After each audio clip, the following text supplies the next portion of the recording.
We're back, and the gang's all here. Sphinx City is a modern and magical metropolis where the BBG is capitalism. Greedy CEOs, corrupt officials, and evil corporations beware because our heroes are on the case. The dwarven chef fighter who married into the mob, Belkor the Butcher Ironbelly, played by Dale Daniels Jr. The goblin monk artificer with a robotic dog that turns into a rocket-powered skateboard, Jasta Fixadet, played by Taylor Hellstrom. The Goliath sorcerer, former assassin and father that's been called out of retirement, John the Painter Smith, played by Daniel Hargrove. The kobold college dropout, alchemist, and street seller of pharmaceuticals, Tint, the TNT, played by Malia Deza. And the dungeon master is none other than Justin Galliani. The 1% may have money, resources, and influence, but they're about to get 99% of their asses kicked. So get the f*** on the subway and let's get started, baby. Hey gang, and welcome back to another episode of Sphinx City Season 2. I'm Justin, I'm going to be your dungeon master for the rest of this series, and I'm joined today with some incredible players who are just as excited as I am to get this story started. Oh, the dice is out, we're ready to go. Let's go around and do some quick introductions. Feel free to plug anything that you would like, and as always, let's do this alphabetically. Hi, I'm Dale. I go by Death Breath, and I'm playing Belkor Ironbelly, a dwarf fighter that is also a chef. The Butcher. Hello, everyone. I'm Daniel, also known as Daniel, the DM, across all corners of the internet. Now, more specifically, YouTube and Instagram and Blue Sky. So find me over on those places. But today, as usual, I will be playing John Smith, the painter. Yeah, I'm thinking I'm back. And that's it. Super excited to be here. Everyone, I'm Malia Deza. You can find me on all of your non-banned apps at just Malia Deza. You can also find my debut novel, The Revenant's Bargain, either on my website, on Amazon, Barnes & Noble. There's the map. And I will be playing Tint, a college dropout young kobold whose frontal lobe is definitely not developed, but he's still making potions as a little artificer. And I'm Taylor. I'm the other half of the So You Want to Be a DM podcast. You can find us on the ones that are still around at the time of airing as So You Want to Be a DM. Find us on Spotify, iTunes, wherever, podcast stuff. And I'll be playing Jaster, who is a little punchy / goblin boy. Heck yes. Yeah. Punchy / locksmith goblin boy. Yeah. We are so excited. Okay. Last we left off, our heroes, our secret agents of this top secret organization known as No One, found themselves inside of the cemetery, the Lucy T.B. Rizzoli Cemetery. What does the TB stand for, you might ask? Well, our heroes were ambushed by the Banshee, who had just resurrected 3 assassins with unmarked graves, the Sandman, the Black Knight, La Llorona. But unfortunately, they were met with 4 tenacious heroes who would not go down without a fight, and they were swiftly dealt with. Swifter than some maybe thought it would go. It went differently than I imagined, but good for the players and for the story. John Smith, feeling out of retirement, back in the game, picking up the paintbrushes, choosing mostly red for some of these paintings, but nonetheless, creating a smorgasbord of artwork across the tombstones of the cemetery. And Tint, our college dropout, took a ton of damage, almost died, but also had a flaming sphere that just would not quit. Jaster and Twofer, absolutely just so many reactions across the board, making my life a living hell. And Belkor the Butcher Ironbelly, just absolutely slashing through most of their defenses. And that is where we find ourselves right now. We're still in the cemetery. The battle is done. We found a bunch of interesting clues. Black dahlia flower petal leaves, some strange fertilizer that didn't belong in this area, seemed out of place or brought here or something, as well as the Banshee having a key on her. A key that had a little tag on it that Jaster was able to recognize as belonging to the Phoenix Bank in Sphinx City, specifically a security deposit box or a safety deposit box or whatever the hell they're called. And that is where we find ourselves. Tint has also managed to harvest, if you will, lots of interesting components and ingredients from our undead assassins post-mortem. So it is past midnight. You guys have just finished a rather strenuous combat. How's everyone looking? Well, I leveled up, and so great. Not bloody. Tints? I may have accidentally hit the long rest button. This guy, Vince? that's classic. This guy over here. Tint looks physically weaker a little bit. Interesting. Okay. Well, is there anything you guys would say to each other as you have finished this first combat as a team? Getting to see, for Belkor and Jaster, the first time getting to see Tint and John in true action. And also vice versa. For Tint, probably the first time has been in death-defying combat. And for John, slipping on an old jacket that you remember fondly, or maybe not so fondly. Yeah, I think I remember how to do this. I think John would be like, "Good job, Tint. Good job. That was, Thanks. Good work out Yeah, there." no, I do stuff like this all the time. You know, this is just another Tuesday night. You know, me, I hop on my motorcycle, vigilante stuff. Yeah. Right. Vigilante. All right. Cool. So we're in good hands, I guess. So Yeah. So since I noticed that Tint is not looking the best, can I hand them one of my potions of healing?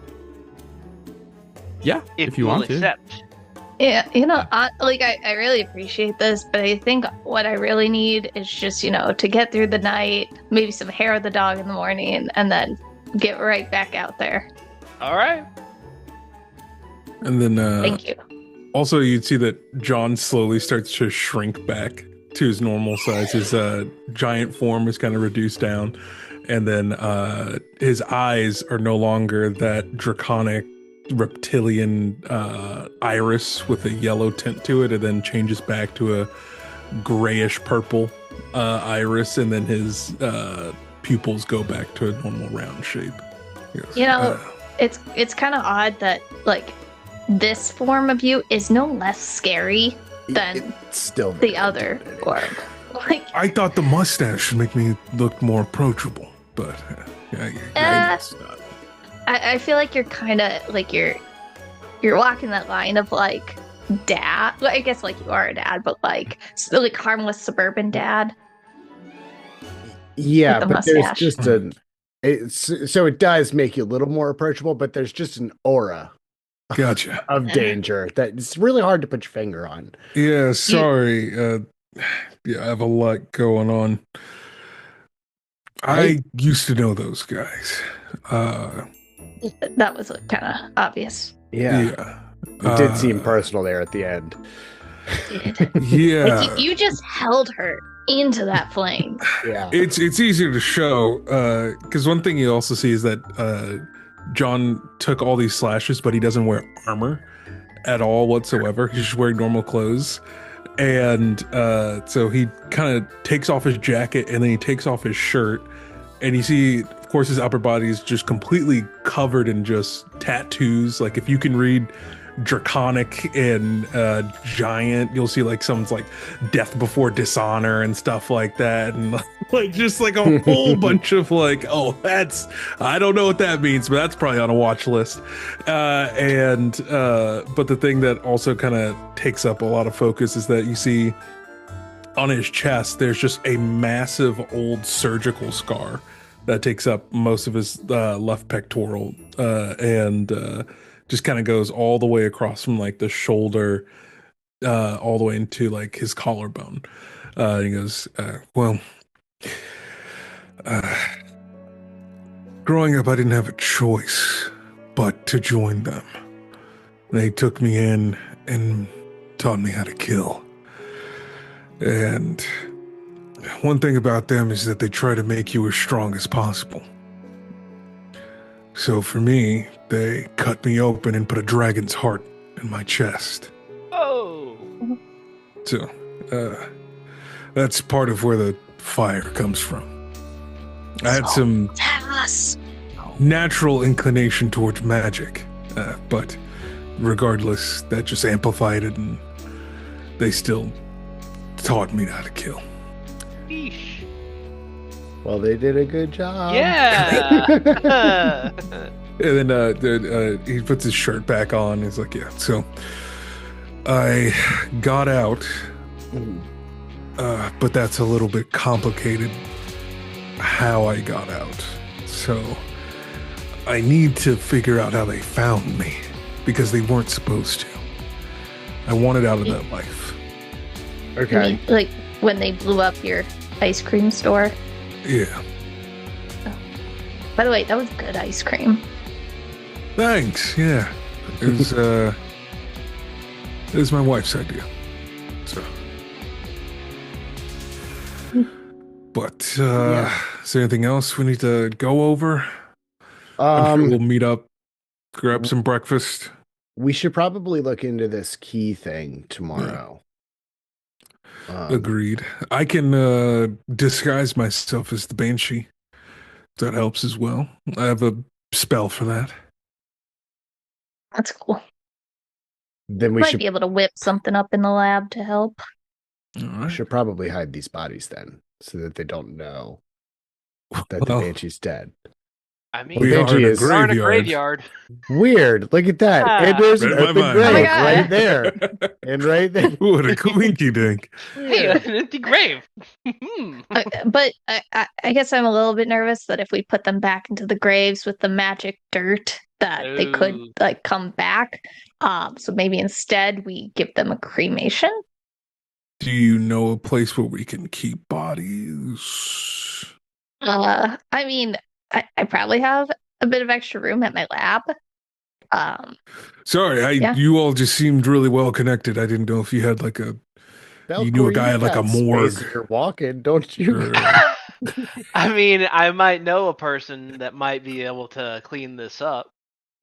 Okay. 'cause, Tent brings up a good point. Them getting a hold of the bodies again, whoever they were working with, that'd be a big problem for all of us if they came back again. Right. Again and again and again. I mean, we could just dismember the body parts and just spread them across random parts of the world. We could just. I will say You have- it's really late, so Yeah. Yeah. Mhm. it would be quicker if you could like call somebody who's got a truck, or can we call no one? Do they have a truck that we can use, or I don't know how this works. Belkor, you know of a very particular person I who do. specializes in this exact thing, Mhm. I know. the custodian. We're full of titles I'm gonna call her up. in this world. You call her up. It rings for a little bit. It is late, and then you hear on the other end the call picks up, and you hear, "Yes, this is the custodian. How can I help you?" Hey, it's the butcher. Oh, Funny story. Yeah, doing all right, doing all right. So, funny story. Right. How soon can we get a truck here?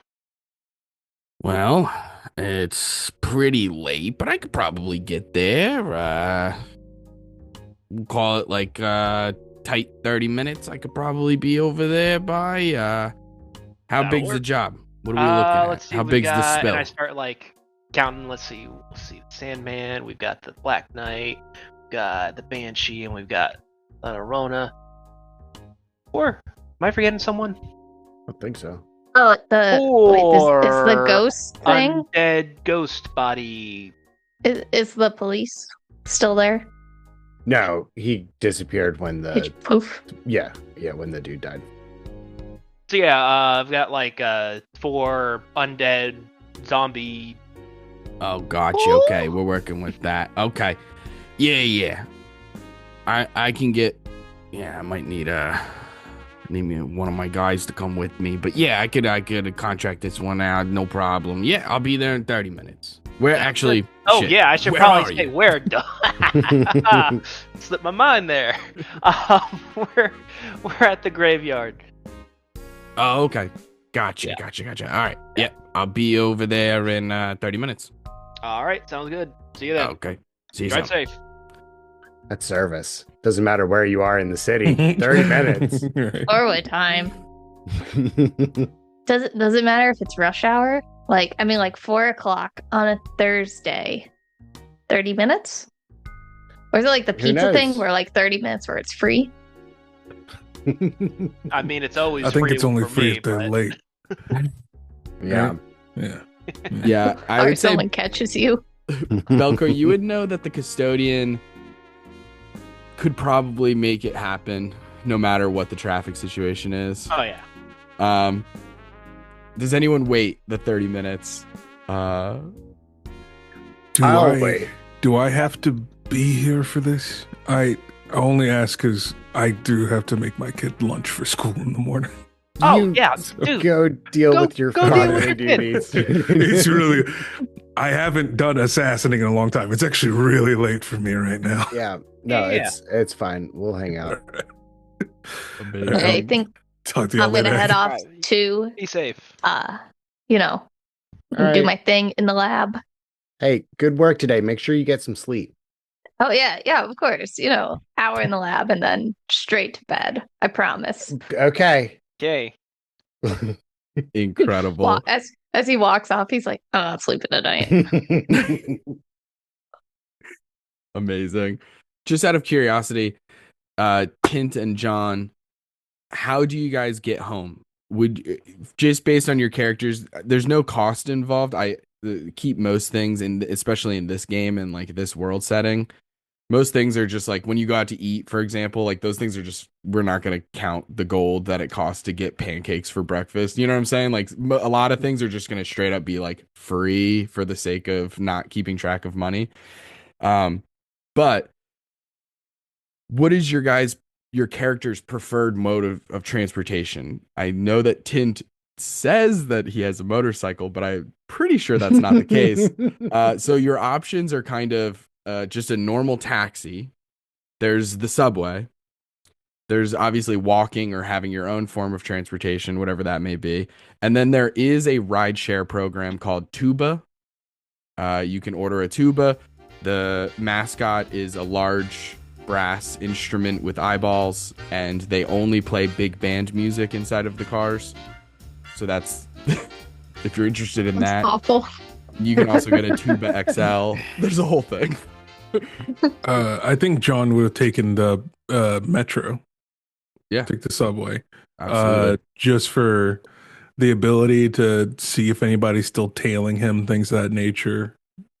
For sure. And also just, I think he actually wants the longer ride back to just think and let everything sink in about what's happening. Yeah. Are John and Tint going even remotely the same direction? True. Yeah. Bye, guys, and you walk off the same way. You, See ya. hey. I don't know. It's Tint walks all the way to the subway with you and then looks at the map. Nice. You lost? You need help getting back? Not lost. No, I grew up in the city. I know the system. It just sometimes takes me a moment because I don't have a map and I don't remember where you live. Are we going the same way, Justin? Tint, you're not going directly home. Not going home. No, I'm going to my lab. So you're going to Gnome Witch Village. John, you are going home, correct? Yeah, so that'd be in Minotaur West. Gotcha, I'd say that'd gotcha. probably be, since that's where the restaurant was. I'd live near by the. Yeah. So there's a Shop. possibility that you would take like one train and then probably Tint would have to like switch trains. Yeah, so Like, get on a Tint's different line. Tint's hitching, like sticking next to John as long as he can. And Tint is not shutting up.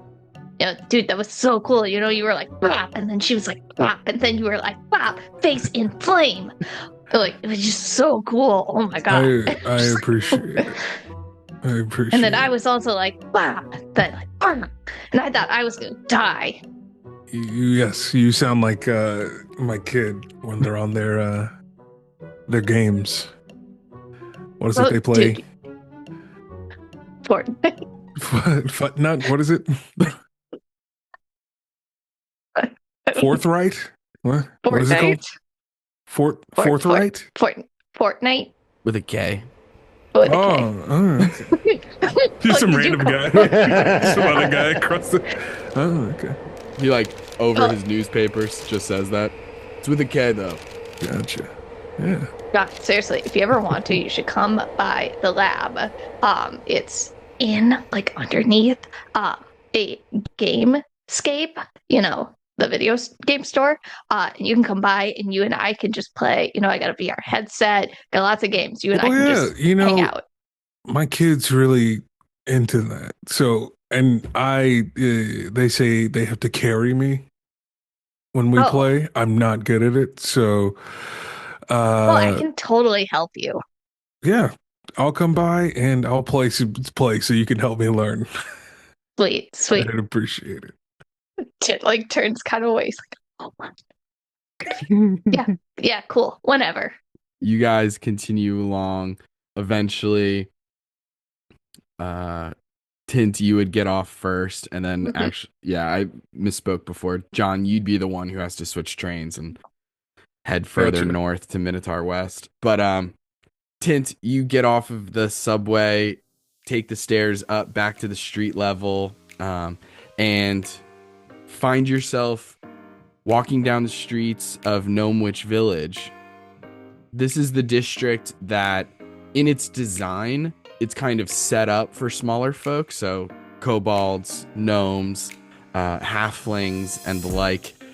But it's not to say that anybody couldn't enjoy the stores and shops or live here or anything like that. It's just the street signs are a little bit shorter.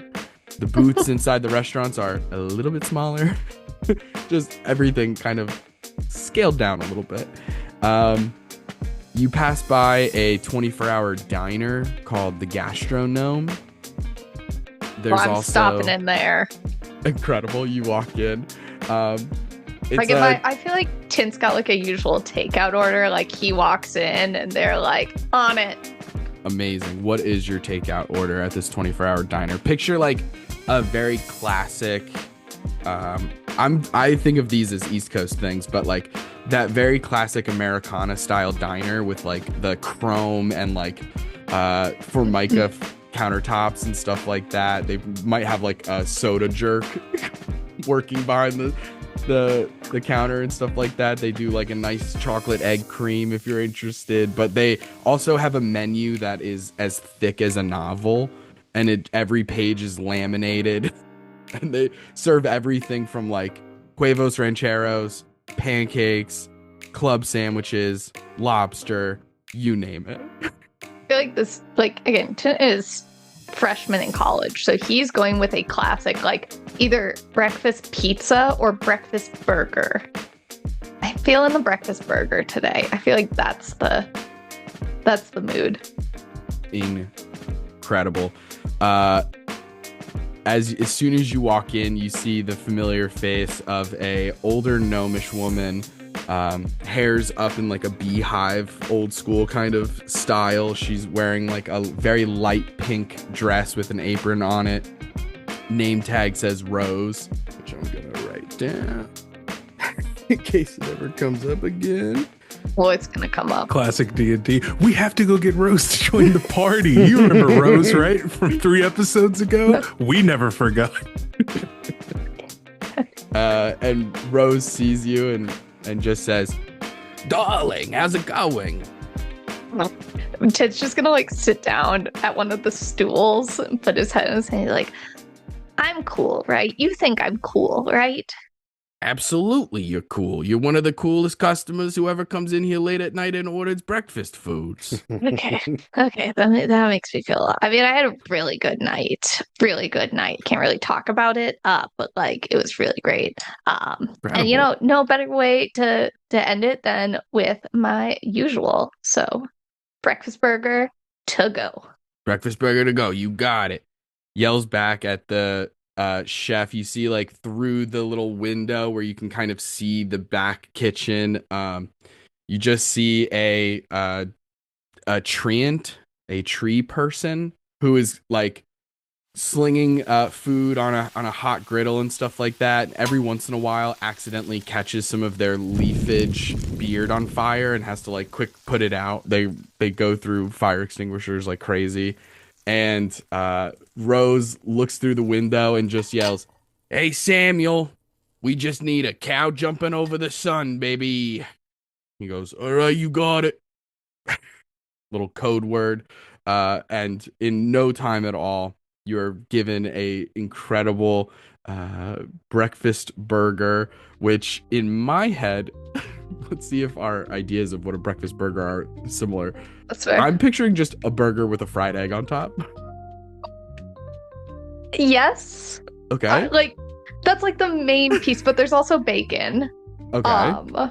On it. What else? Do you say like it's like an omelet, except for the eggs aren't like scrambled or anything. But like it has the fried egg on the burger, and then it has like obviously cheese.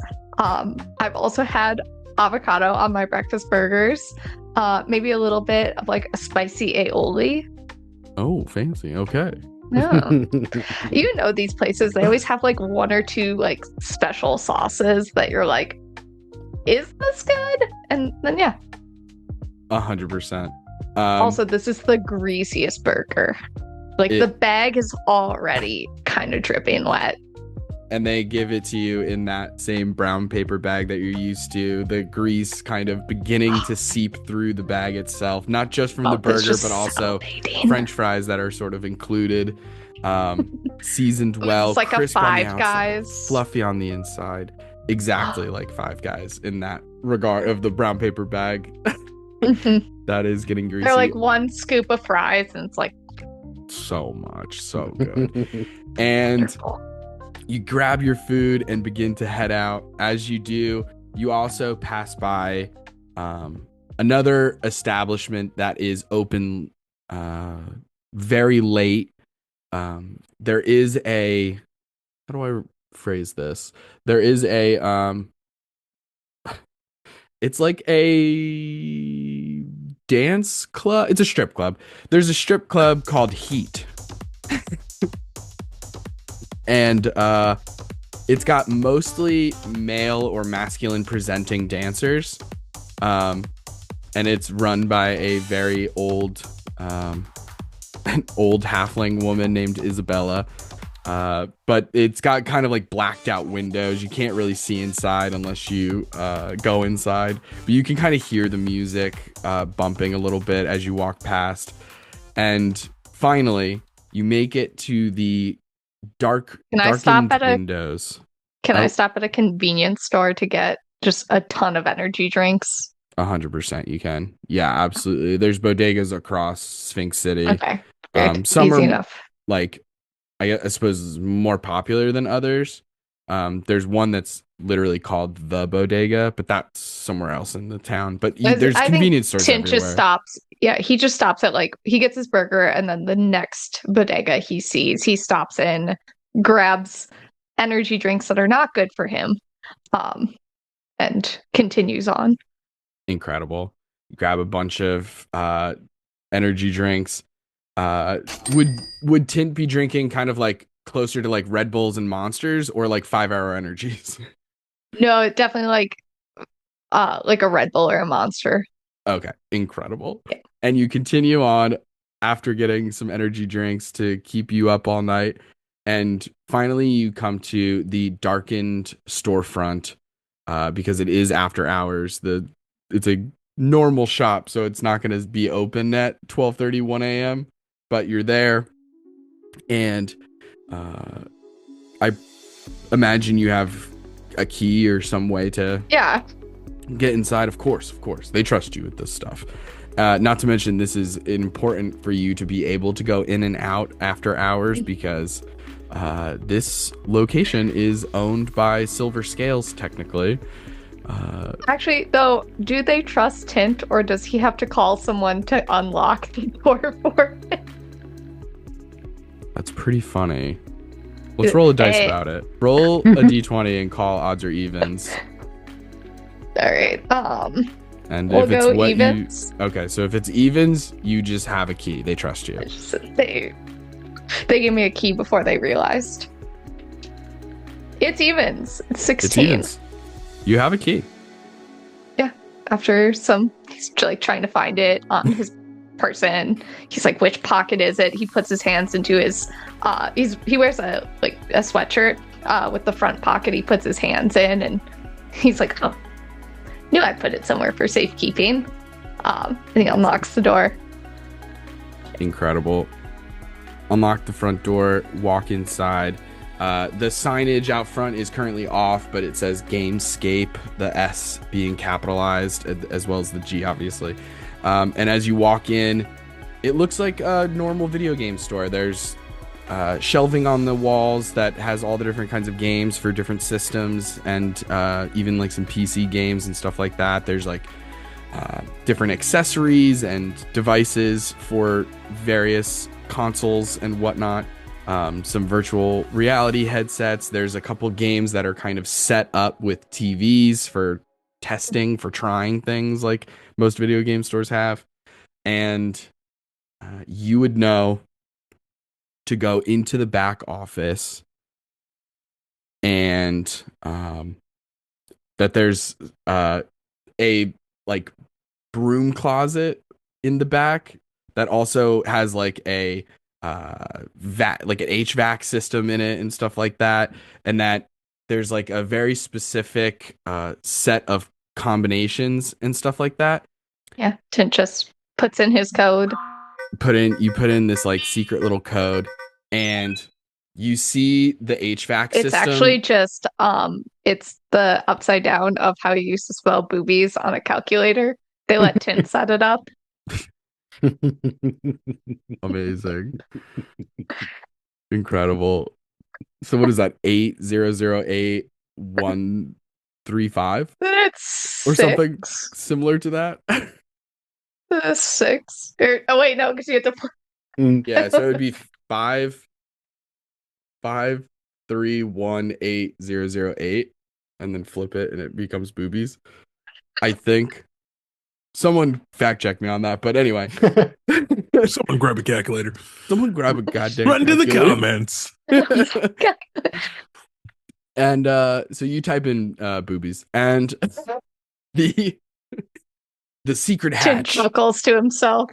the secret hatch opens up and reveals a ladder that descends down into a darkened room. As you get down there, you flip a couple lights on, and these like bright luminescent lights kick on, and you have your lab set out in front of you. What does it sort of look like in here? Like, is it super high tech? Is it kind of jerry-rigged together? Like, what's the sort of vibe that we're getting from this? Tint has only been in one like lab that wasn't made in his parents' basement. So this looks exactly like a freshman or like chemistry 101 lab. Amazing. So it's decent equipment. When they were like, what do you need? Tint just like basically like pulled up a picture of his chemistry class. I was like, this is it. So there's like everything you would usually find. Like there's the hood for ventilation, there's benches, he's got, Bunsen burner, like it's all there. There's It an just eye very wash much station. there's an eye with the giant the shower, There's a and the eye shower wash with the drain. station. Oh yeah. Incredible. Wow, that brings me back. Okay. They're like, why is the water bill so high, Tint? And he's like, I don't know. And he's just doing the like putting a bucket up there and pulling the shower just to see it go off. Amazing. Well, you're in there. You have the entire lab to yourself. What would you like to do first? I'm going to first start with probably like some kind of culturing of the soil. The fertilizer? The fertilizer, yeah. Yeah, The absolutely. dirt, the magic dirt. Because I feel like that might need time to like for reactions to happen. So if I can get that started first. And like I'm probably gonna run a bunch of different tests on that. So we just gotta like start that and then he can start playing with the fun stuff he found. Amazing. So you get that started. The culture like of the full, fertilizer and chemical workup kind of thing. beginning this full workup. Absolutely. You get that started. And then you have all these other components. Yeah, I have 2 vials of ectoplasm and 5 wisps of shadows. And I think the first thing that comes into Tint's mind with these 2 ingredients is, can he create some sort of misty step of ectoplasm and wisp of shadows? Oh, interesting. Seamless, like a misty step, but almost like the shadows will help him kind of like transport. And then he's hoping that with this ectoplasm, like wherever he lands, it's just like an acid blast around him. So it's very harmful. Fun. Okay, interesting. I'll make you roll for that because that's probably cooler than what I was thinking they were gonna do. Hell yeah, let's combine them into one thing. That's genius. Okay. Tint's pretty smart. Go ahead and you're proficient with an alchemy set, I imagine. I am, yes. And alchemy we're gonna use, is intelligence one of your higher modifiers, if not one of the highest? It is the highest. Incredible. So go ahead and roll a d20, add your proficiency and your intelligence, and that's gonna be alchemy essentially. Okay. I'm just trying to see if I have anything, because like I obviously have a lot of other stuff. I have Flash of Genius. So when you or another creature you can see makes an ability check or a saving throw, you can use your reaction to add your intelligence modifier to the roll. So can I add my intelligence modifier twice?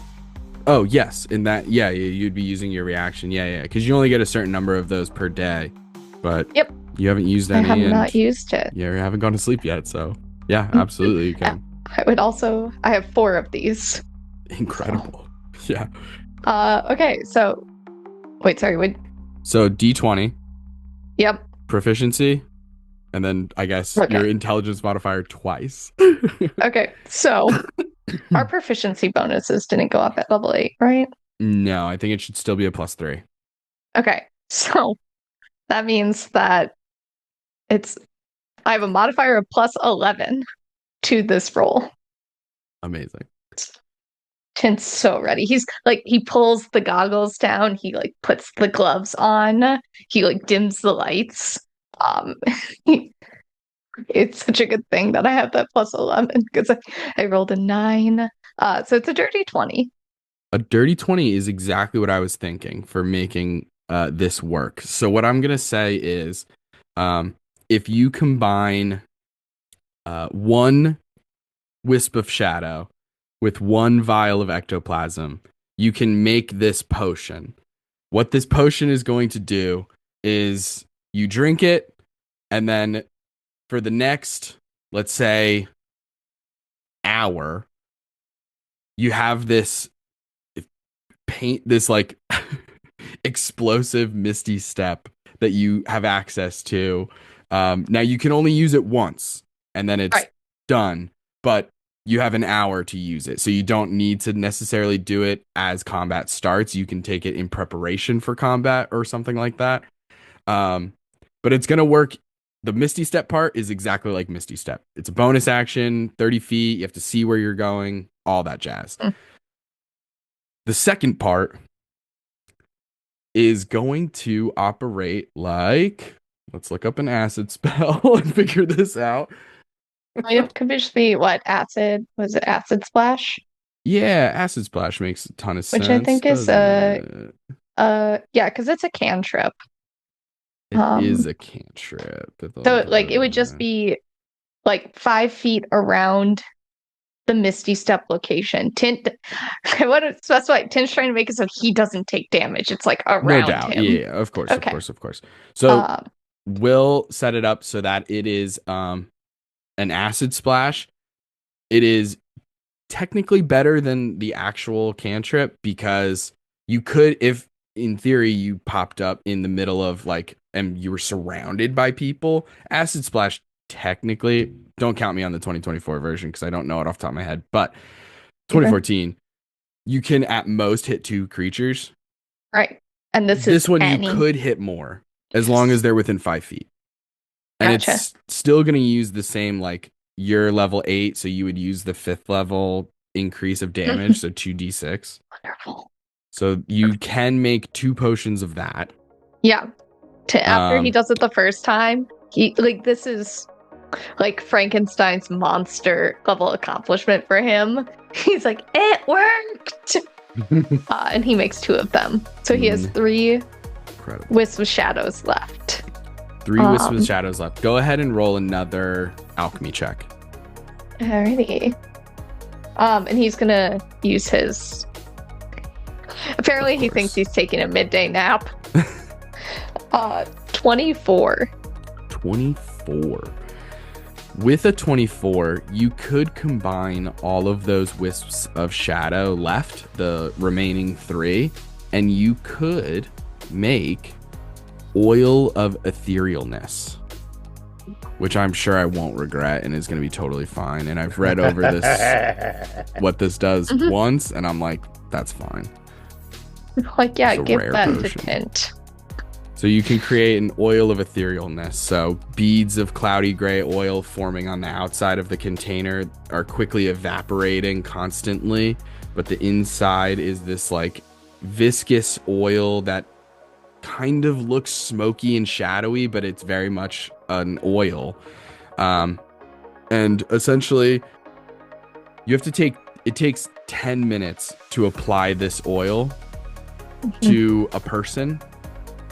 However, after that, you have a full hour of the etherealness spell. Wonderful.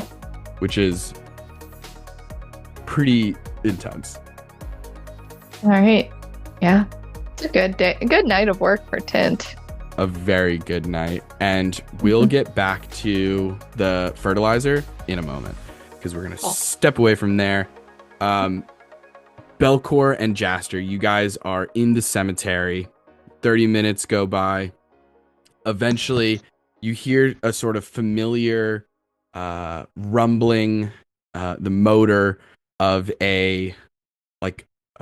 essentially a Vespa is what it was last time. You hear this Vespa cruising down one of the cobblestone paths in the cemetery, and you just hear, oh, God, oh, here we go. All right, and we're here. And just like bumping along, so rocky. And finally pulling up is the custodian, a older woman, pixie fairy woman, small little wings, sort of like has her hair up in a tight bun, large glasses, massive hoop earrings, like thick red lipstick, just like she has brought with her a small orangutan. Yeah, she brought a small. It's like straddling behind her on the Vespa, and like has its arm. It's like massively long ape arms around her waist. It's like 3 times the size of her, but it's still like a rather small orangutan compared to what you might see in the zoo, like a full-grown one. And both of them pull up, and she starts going into the little pack on the back of the Vespa and pulling out different supplies and stuff like that. She flutters over to you, Belkor, and says, "All right, so show me where the spills are." Well, it looks like we had a little bit of a spill over here. As you can see, there's this nice just scorch of just fire. Yeah. You want me to get rid of that too? Leave no signs? Is that sort of the vibe? I mean, we're mostly looking for the bodies to be, the messes to be scrubbed. But I mean, just in case. Yeah. Because we don't want to know, we don't want anyone to know that we were really here. You know. Totally understand. No problem. I brought my specialist. He's a holy man, so he can deal with all the hooby-jooby with the, the dead bodies and the resurrections and the whatever. And you see as she's talking to you, the orangutan is, again, not wearing any clothes, just looks like a normal-ass orangutan. Is just, you see them walking over to all of the dead bodies of the assassins and just going... and just kind of making a little cross over their forehead and is just kind of like touching their faces. She's going, he does beautiful work. He does beautiful work. Anyway, let's get to it. And she rubs her hands together, pulls out a massive, like out of her, the back of her Vespa, pulls out a massive like push broom and just starts getting to work. She's like sweeping up ashes. She starts moving things around. She says, we want these bodies completely gone or back in the ground? Definitely not back in the ground. No. Okay. We've got a friend that's looking at some of the dirt here that looks like may have brought them back to begin with. Got it. Okay. Yeah. All right. Let me see if I got what I need for that. Shit. I didn't bring my vat of acid. Well, how about this? I don't have a vat, but I know someone that I know I might be able to get some for you.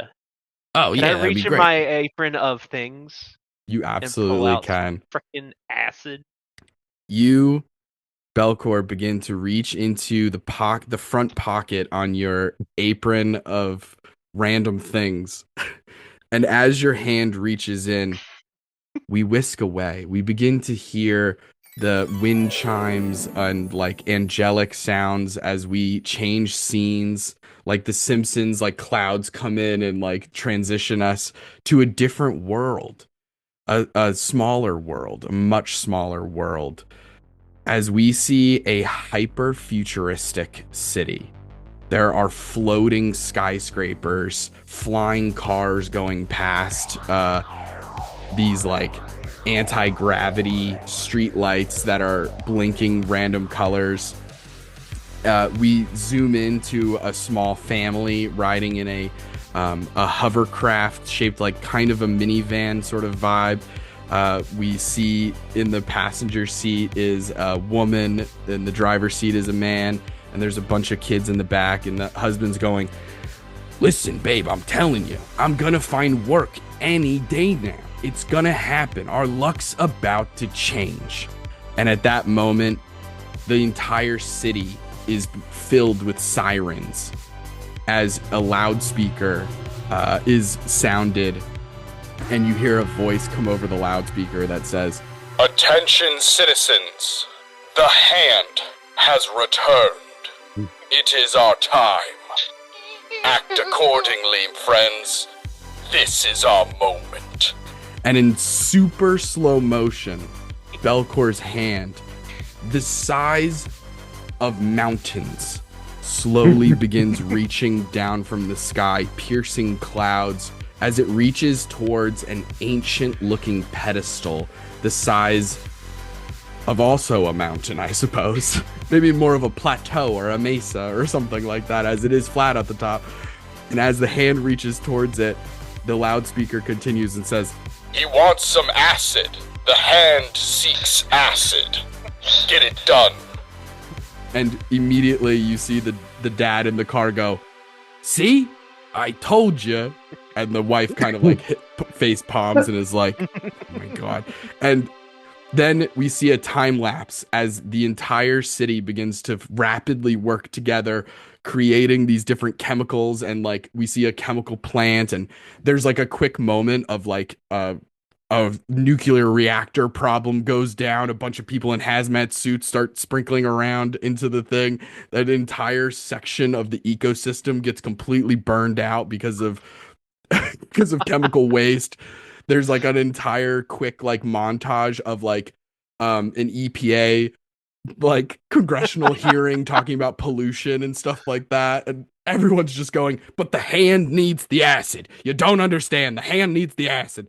And finally, after what seems like years of work, the city inside of Belkor's apron pocket has created a jar full of acid.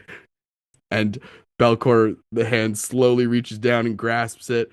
And as Belkor just, for all of everybody in the real world in Sphinx City, this takes 2 seconds. He reaches in, pulls out a jar of acid. But unbeknownst to anybody, years of work have gone into this. And you pull out a jar of acid. They went through the whole entire series of Chernobyl in that time. It was huge. It was a big deal. You should have seen when he asked for a plastic bag. Yeah.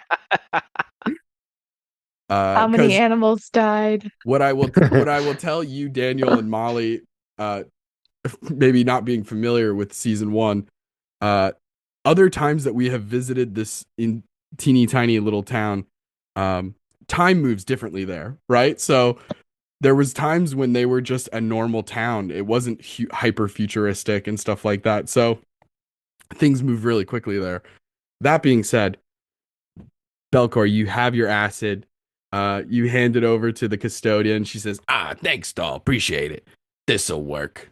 And she takes it. She sprinkles some fairy dust on it, and it multiplies into like multiple jars of acid. And she begins melting the bodies and cleans up the crime scene. And in a matter of 15 minutes, it's as if no one was ever here.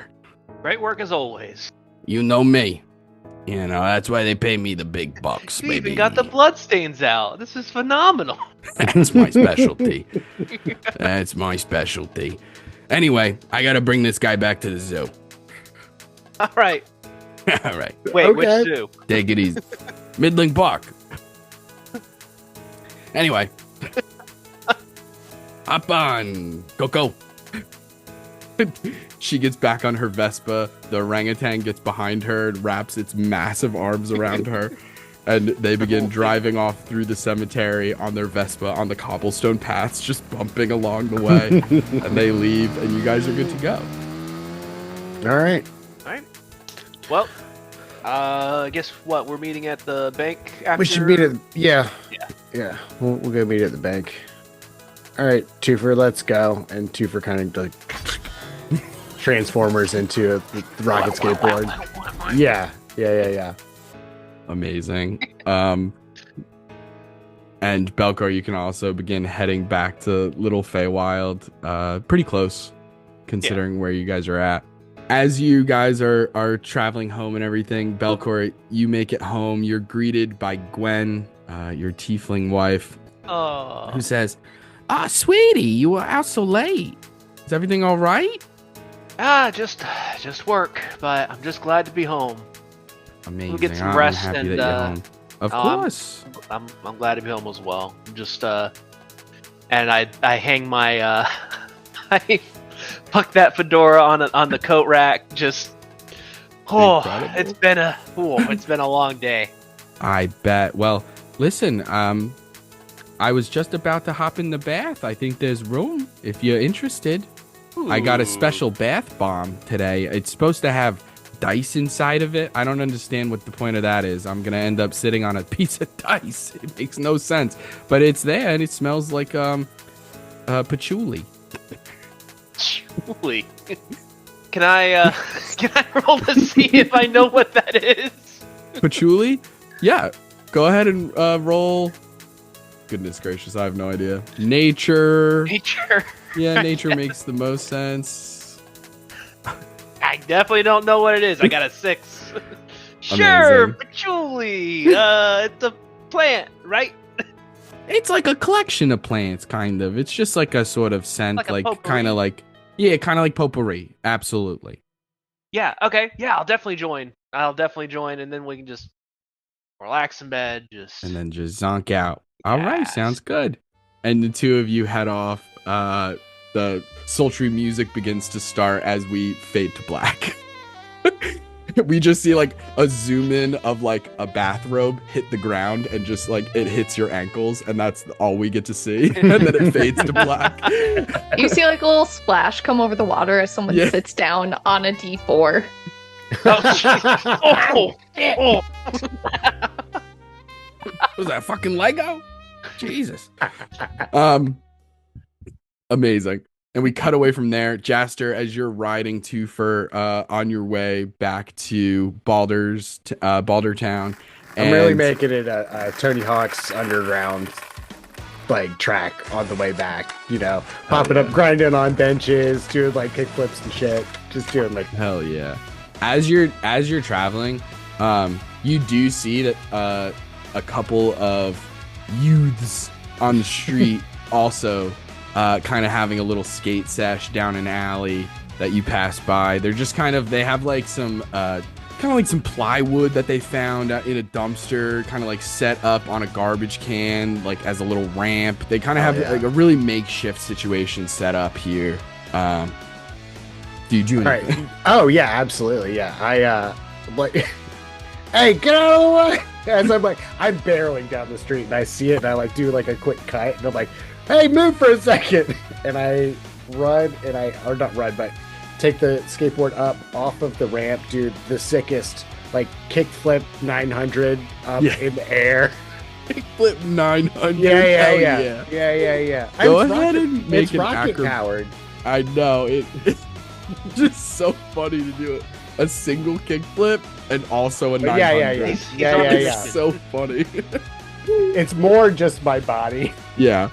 Go ahead and roll an acrobatics check just to see how sick it is. That's a 23, baby. Oh, hell Yeah. yeah. You nail it. 900, which, if memory serves, is 3 full rotations, I think. Because a 360, A little 720, less than 30. and then another So I no, land another backwards. 1.5. So it's like 3.5, I think. It would be a 900. So yeah, you land goofy style or whatever it's called. I can't Right. remember skate terms off the top of my head, but I think it's goofy. Yeah, you land. You see the teenagers, the like young adults who are kind of all skating are just like, whoa, what the hell kind of skateboard is that, dude? Oh, this is totally custom. Oh shit, man, that's some cutting edge stuff, bro. Hell yeah. Well, All right, I'm gonna go do a normal kickflip. yeah, do some kickflips, do some practices. Hell yeah, I will. One of them beats it. One of them got like a 15, which is like pretty average. Does like a solid kickflip. The Nice. next one does a kickflip and like it flips 1.5. Like it was in between a kickflip and a double kickflip. Oh, It kind God. of lands upside down. Their foot hits the wheel and just completely rolls their ankle. It's just like, oh shit. Stay in school, kids. Quick, spam triangle. Hey, it's getting a little late. Maybe y'all should get him home. The streets are our home. Okay, cool. No, but we will actually. Our mom's probably pissed. In all honesty, though, we are super past curfew. We are fucked. And they skate off as you Don't continue. do drugs, and then you I ride like, home. go up on the wall as I leave. Amazing. You do an insane wall ride for too long for Right. gravity to make sense. Right. You're just going so fast. And you make your way home. We cut from there over to John. John, you are getting home late. As you get to your house, or rather, I think it would make just because we're in such a big city and stuff like that, there aren't very many, if any, like standalone houses. But there's probably like, do you think, because I imagine, and we're going to figure this out here in this moment, I imagine that John has money Yeah. from his career. and Yeah, stuff it's like definitely that, like right? that neighborhood where it's like the houses are right next to one another, like along the street sort of thing. But it's like Like a the brownstone kind of vibe. yeah, doing all that Absolutely. sort of stuff. Love that. Okay, perfect. Yeah, you're in the part of the town where there are like a little bit more trees on the streets and stuff like that. Like the landscaping done by the city themselves is like pretty nice. Minotaur West, similar or kind of the antithesis of Gnomewich Village, built up. Everything is a little bit taller, a little bit bigger. Park benches a little bit higher, and you make it home late at night. You do whatever combinations of crazy things you need to do to get past your insane security system. Can you walk us through what that would maybe look like? Oh yeah, first things first is you look up and like the headlamp that kind of like it's just like the porch light actually doubles as a facial recognition camera. So it's going up and then a little panel is going to open up on the side and it's going to be a retinal scan. And then it's going to be a little activation for the voice code, Rosebud, and then the door's going to unlock. Then I'm able to go in, and then I got to go and turn off the secret alarm and enter the code in there, and then everything should be all set. But I would like to try to make a stealth check to make sure that I don't try to wake up the kid. Absolutely. That's a 19. A 19. And also, what is your passive perception? Let's see here. Just because it's an RP episode doesn't mean shit can't go down. 11. An 11, really? Yes. Interesting. Okay. Well, you successfully stealth in. You definitely don't think that anyone has heard you enter in. But you also don't hear anything. You just assume that Ray is asleep, as they're supposed to be, because tomorrow's a school day. Yeah, I'm gonna slowly try to creep up and just do the classic parent. As soon as you look in, you see a blanket over the TV and a glaring light as it illuminates through the blanket.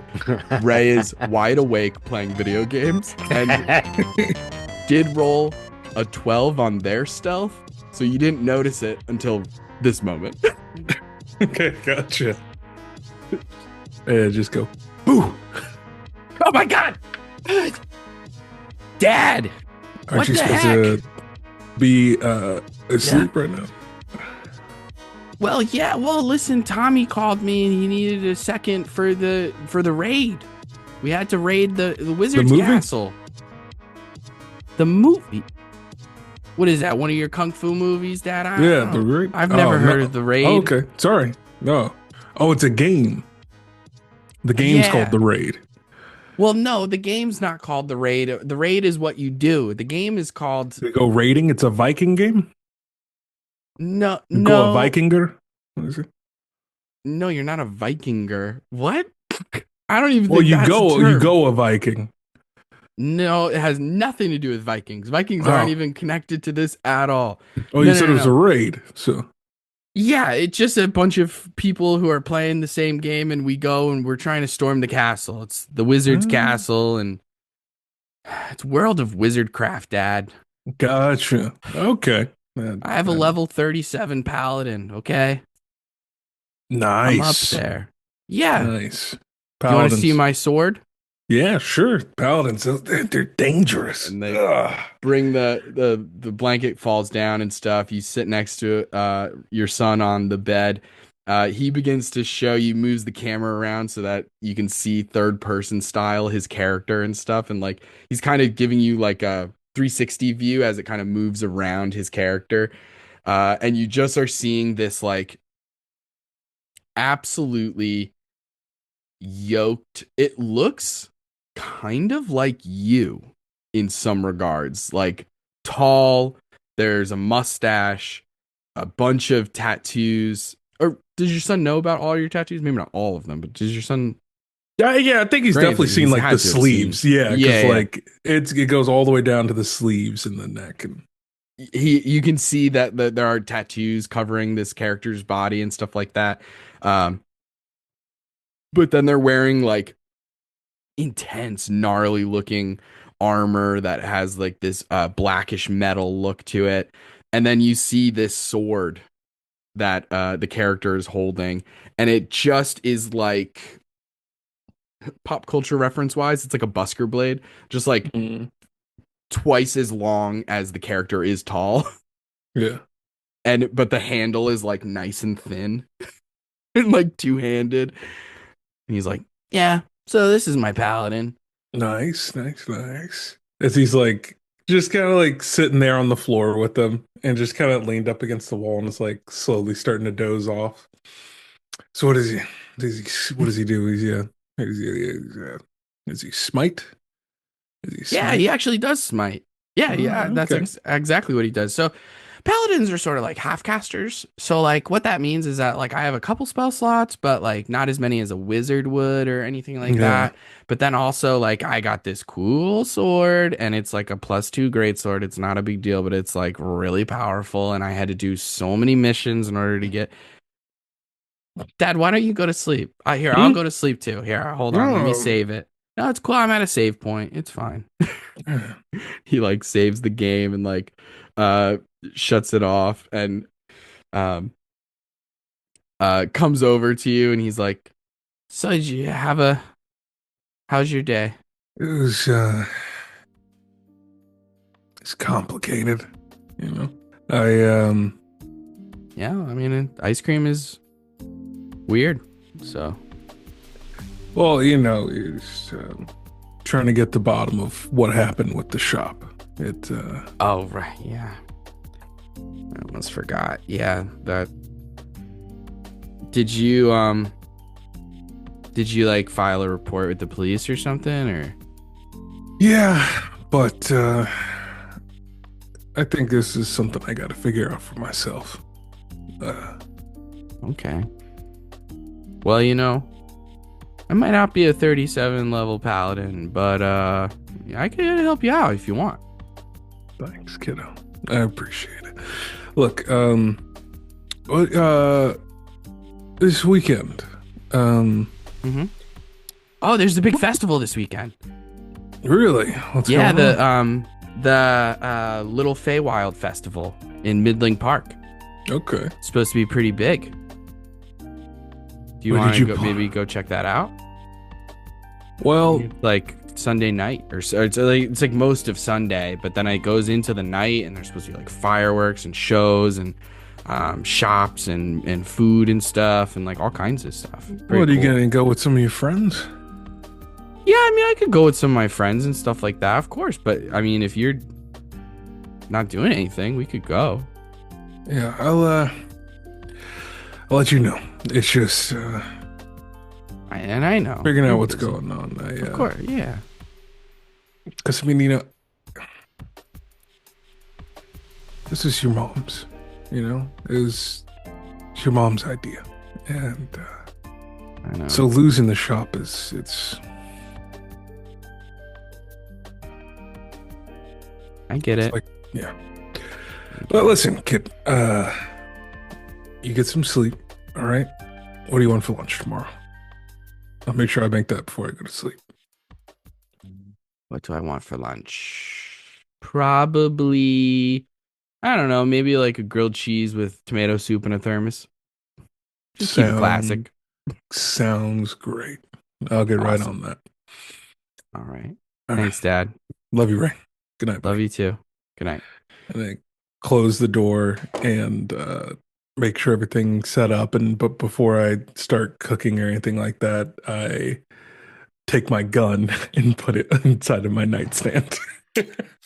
Amazing. Put it inside of your nightstand in a little compartment and stuff like that. That's safe and Yeah. secure because that's important for gun safety. Yes, it is. And we leave that scene as John enters the kitchen, rolling their sleeves up, ready to cook a hell of a grilled cheese.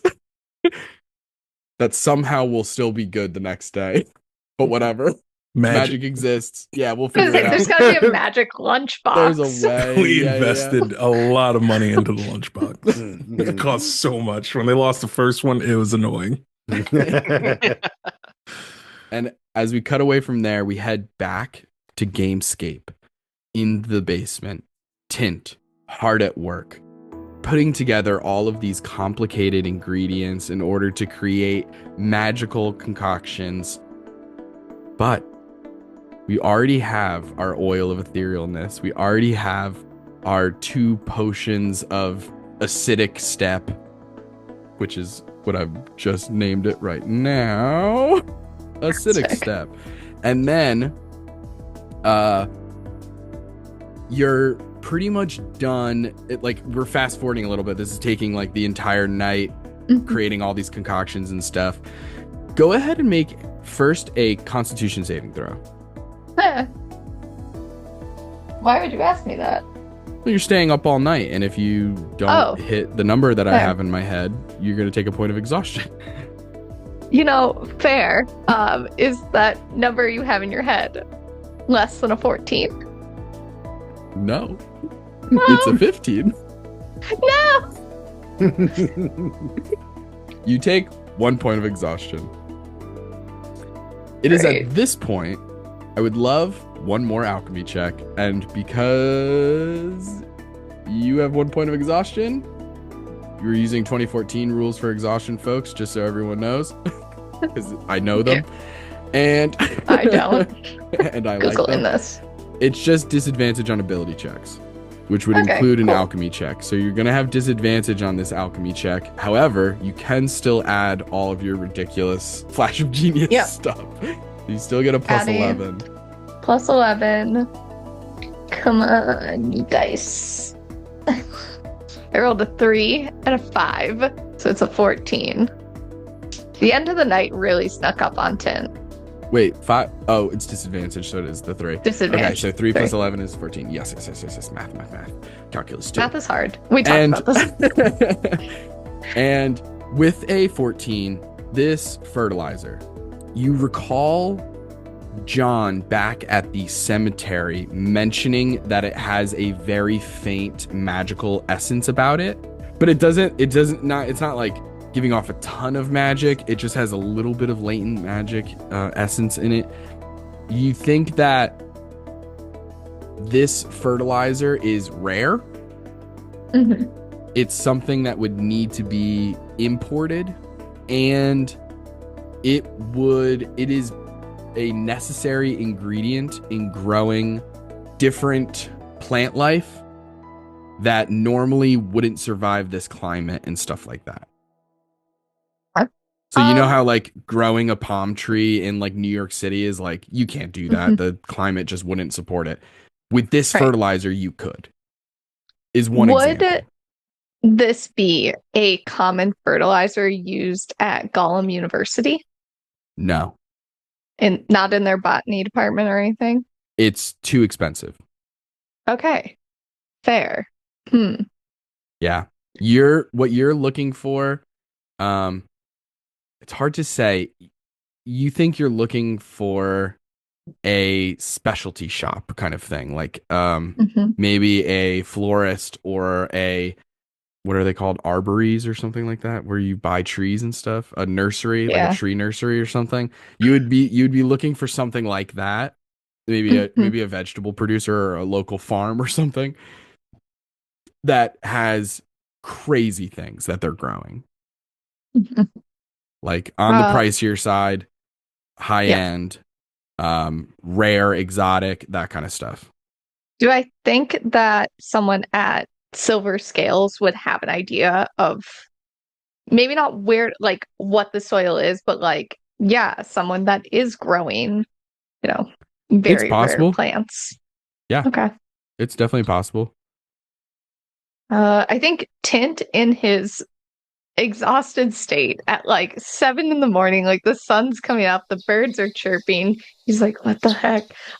Just takes a picture of the dirt with whatever the magic phone is, sends it to whoever his contact at the Silver Scales is.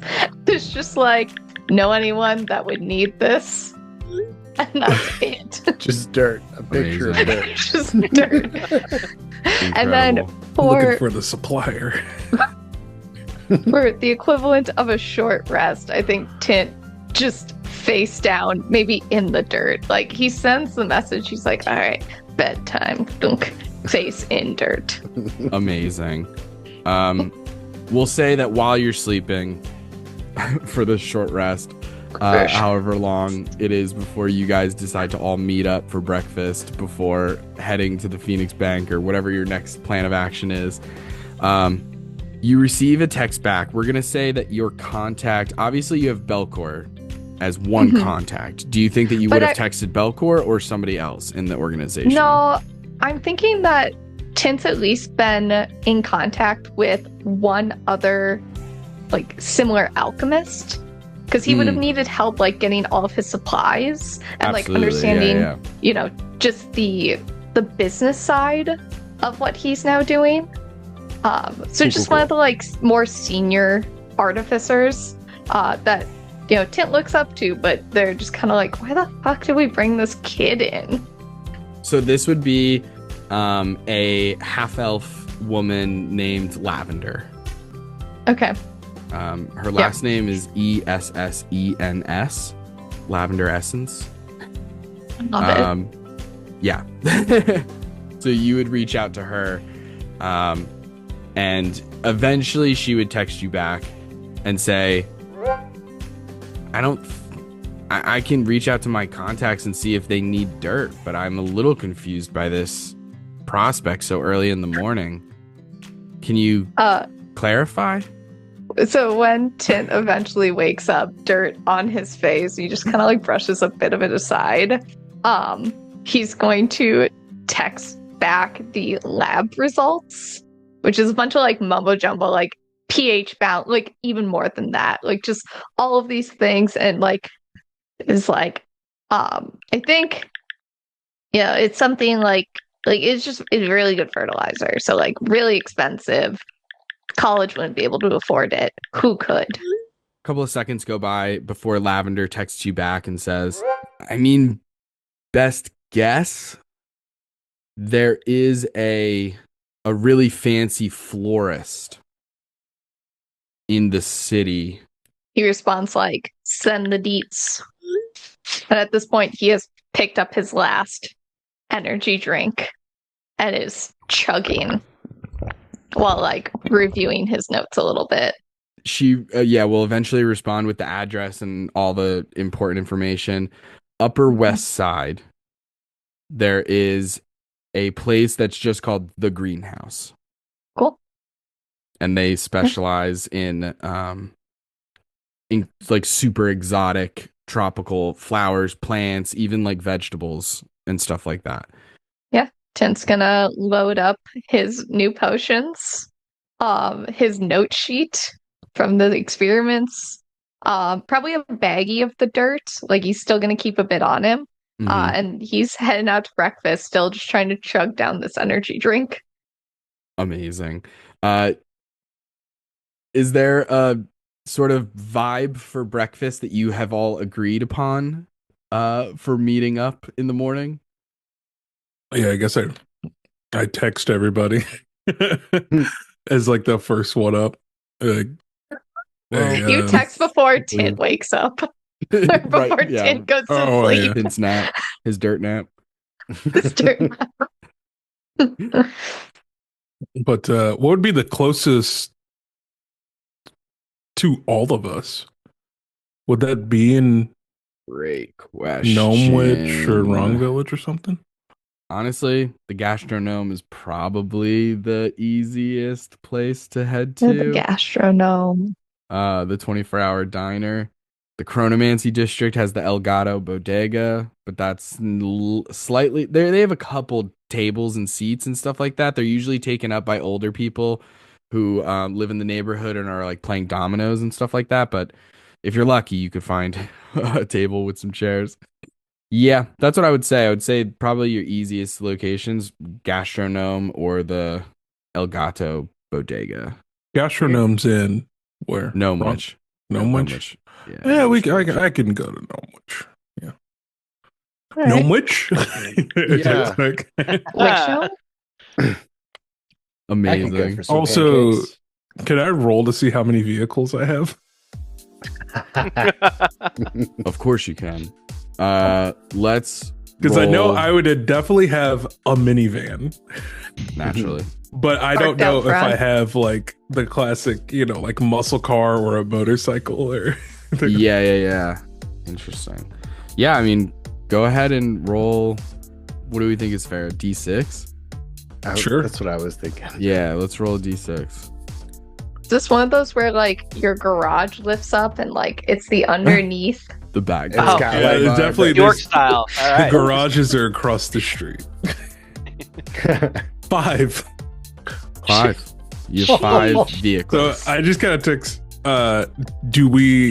Do you guys need me to pick you up, or we take one vehicle to drive across town in? I would say, yeah, that, I mean, Sure. make it easier for all of us to travel. Gotcha. It definitely sends you his Gamescape address. He's like, pull up. Even though you're the closest to the restaurant, you need to be picked up. Listen, That's so funny. Tint's mind is not here today. Gotcha. So yeah, John will get the keys to his Minotaur Charger, we'll call it, and his coupe muscle car, and we'll grab the keys to that. And once Ray is gone, he goes, lavers up the face, shaves the mustache, opens the secret compartment to where the firearms are kept, and he opens a latch that goes even further and pulls out a briefcase, and he opens it up, and there's an all black suit, vest, tie, dress shoes, just completely blacked out, and then whatever currency is used in the world of assassins. He takes some of that, puts it in his pocket, dresses up. He is now clean shaven in all black suit, puts the gun in his back pocket, in the back of his in the back holster, and vroom vroom. Amazing. And I as you sent guys go for it. Hero Forge to everyone. Yes. Incredible. So cool. Incredible character. And so as you are all picked up at your individual locations in this incredible Sphinx City version of a Charger, this Minotaur Charger, as you see John mustache-less, black suit, looking ready for business. We're going to take a break, and we'll be right back after these short messages. From our sponsor? From our sponsor, which I will tell you all about Do it. as soon as we get back. I can't wait to tell you about our special sponsor. See you soon. Goodbye. I have DM dysfunction. I have DM dysfunction. I have DM dysfunction. A recent study published by the Bardic College of Lore claims that 69% of dungeon masters suffer from DM dysfunction, or DMD. This condition has more facets than your favorite polyhedral. Some have reported burnout, writer's block, issues with balance, or inner party problems. At So You Want to Be a DM, it's our mission to not only fight the monster-like symptoms of DM dysfunction, but to treat the very cause of it. To do this, we implement auditory technology in the form of the podcast So You Want to Be a Dungeon Master. By listening to the tips and tricks provided by Justin and Taylor, DM dysfunction can become a thing of the past. I've been a listener of the podcast for over 4 months now, and I don't have to worry about DM dysfunction anymore. and I just DM'd my first homebrew world, and I didn't have to worry about DM dysfunction. With all the So You Want to Be a Dungeon Master content that I consume, I'll never have to worry about DM dysfunction ever again. And neither will you. Check out So You Want to Be a Dungeon Master. You can talk to your doctor today, or you can find So You Want to Be a Dungeon Master anywhere you find podcasts. Listening to too many episodes in a row can cause excessive imagination, lucid dreaming, lactose intolerance, and character death. Sorry, not death, character depth. And remember, you don't want DMD, you want D&D. And we're back, gang. And the gang's all here. Last we left off, our heroes split off in their separate ways after their fight in the cemetery to get back home and yell at some skateboarders and take a beautiful bubble bath with their wife and learn a little bit about the video game that their son is playing and prepare an incredible lunch for the next day and stay up all night doing alchemy. It is now the next morning. Everybody, with the exception of Tint, has had a long rest, recharged, hit points, spell slots. Everything goes back to full. How lovely. Tint, amazing. Not so much. Just a clarifying question is it reduced plus the level up HP, or is it at that reduced? Oh, interesting. We can do, interesting. Let's say that it's reduced plus the level up. Like you Cool. have your level 8 stuff me. and then reduced. Cool. Awesome. Just to keep it simple. Carry on. So still very much level 8. But you've all been level picked 10? up. Never level 10. At this rate, never level 10. Just because I keep asking. You all have been picked up at your 9 to respective 11. places. Going straight to 11. You've all been picked up by John in his muscle car and make your way to Gnomewitch Village. Just for fun, because you're in such a big city. John, just go ahead and roll a d20. We're gonna call it a luck check to find parking. Just for fun. This has no bearing on anything. Wild. Oh, Dickens. That's a 6. A 6. Couple block. You're like circling around. You're like trying to find a spot that's not too far away, but like also get like good street parking. Eventually you find something as like somebody's leaving their spot. There's like 1 or 2 times where you like enter into the perfect spot and then you read the sign and it's like, you can only park here between this time and this time on this day, and then on this when day the moon is no full. parking ever. And it's like, god damn it, you have to not this leave Tuesday, and- next Tuesday. But finally you find a spot. Son of a bitch. Been around this block Tint's 8 asleep in the times. back seat. Amazing. But eventually you all make your way to Gastrognome. You enter inside, again, very nostalgic, sort of Americana vibe diner. Lots of chrome. There's lots of like, on the outside at least, there's like neon pink and blue lights. You see that all of the servers are wearing like light pink, like a pastel pink color uniforms. There's a treant in the back who's cooking. Every once in a while you see a puff of white fire extinguisher like smoke come out of the back as the person made of wood and leaves accidentally catches themselves on fire as they're the head chef. And, of course. And you see once again Rose, for Tint at least, a familiar face. Hey, Rose. Hey, darling, how you doing? You're back already? Another usual or? Oh yeah, make it a double. Double. All right, double breakfast burger coming up. No problem. You and your friends, you guys want a table? You want a booth? Sit at the counter. What are you guys looking for? Yeah, let's get a booth. Yeah. Booth. It is. All right, follow me. She grabs a couple menus and begins walking you guys through the restaurant, eventually leading you to a booth with like kind of that plasticky sort of covering on the table and those like paper mats that have like businesses and sponsorships all over them and stuff like that. What sponsorships? Let me go down my list. Let me go down my list. So there's the Good Luck Escape Room. Ah, There is the Dual Meaning, which is a sword fighting class.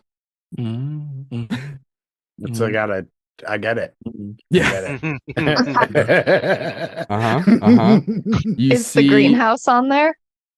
Yes. Let's say the greenhouse does have an ad on the little paper mat at the diner that you guys have stopped to for breakfast. Yes, let's say It's that one that of is a those thing. that, like, you look at it and you're like, yeah, I'm not that rich.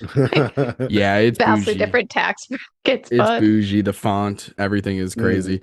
You also see a ad for Psychic Cycle, which is a 50% seance, 50% cycle class. There's an ad for Hell's Kitchen, which is a really kitschy devil themed restaurant.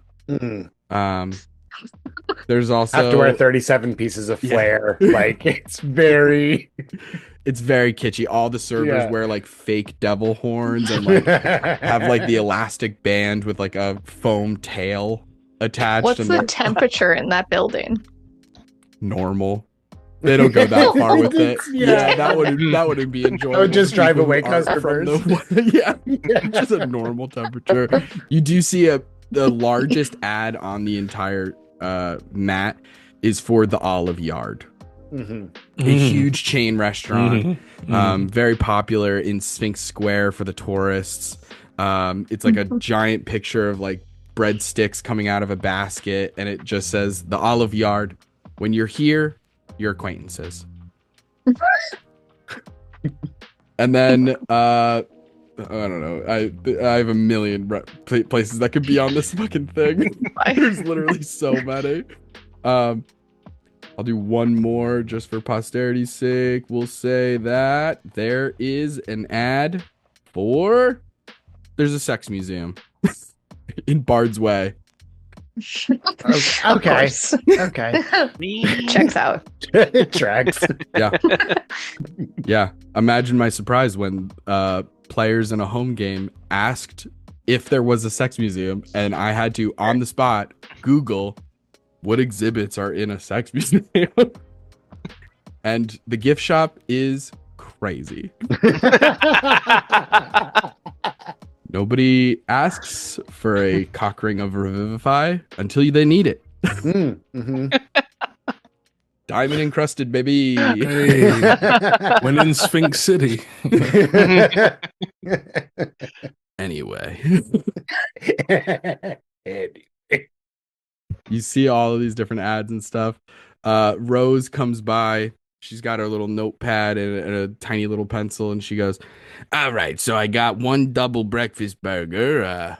What do you gentlemen want? And you guys, again, have these massive menus, laminated sheets. It's like Cheesecake Factory on crack, like just pages and pages of different types of cuisines. Like some things that just because it's a diner, it's easy to immediately be like, well, I'm not ordering the lobster, but they have it. Right. They have everything. Yeah. I'll get a black coffee and a patty melt. All right, patty melt. Yeah, you got it. Black coffee. Easy peasy. I'm going to do a big stack of waffles, lots of butter, lots of syrup, and a side of bacon, and also a coffee. Coffee, waffles, bacon. Got it. What about you, hon? I'm looking at the menu. Do you guys have like breakfast bowls? Like it's got like the hash browns, potatoes, It's page eggs. 5. Page 5, right underneath. There they are. Cool. Yeah, I'll have the number 5.5, the hash browns mixed in with the poached egg and sausage, please. You got it. All right. 5.5 poached eggs. Got it. Okay, brilliant. I'll be right back. And she goes back and starts yelling different like code words to the chef that all of these foods stand for, which we're not gonna get into. I had to do that last time. Do you remember the one for the? Do you remember the one for my usual? Cow over the moon or cow over the sun because it was breakfast and it's a beef. Yeah, something like that. That's good. But it would be 2 cows because it's double. And relatively quickly, all of your food is brought. A huge carafe full of coffee and like mugs are given to everybody. A small dish full of like little butter things, and like there's already on the table bottles of syrup and stuff like that. And everything is delicious. It's hot. It's exactly as you ordered it. This place is pretty good. It's not fancy, but it's good food. Oh yeah, love waffles.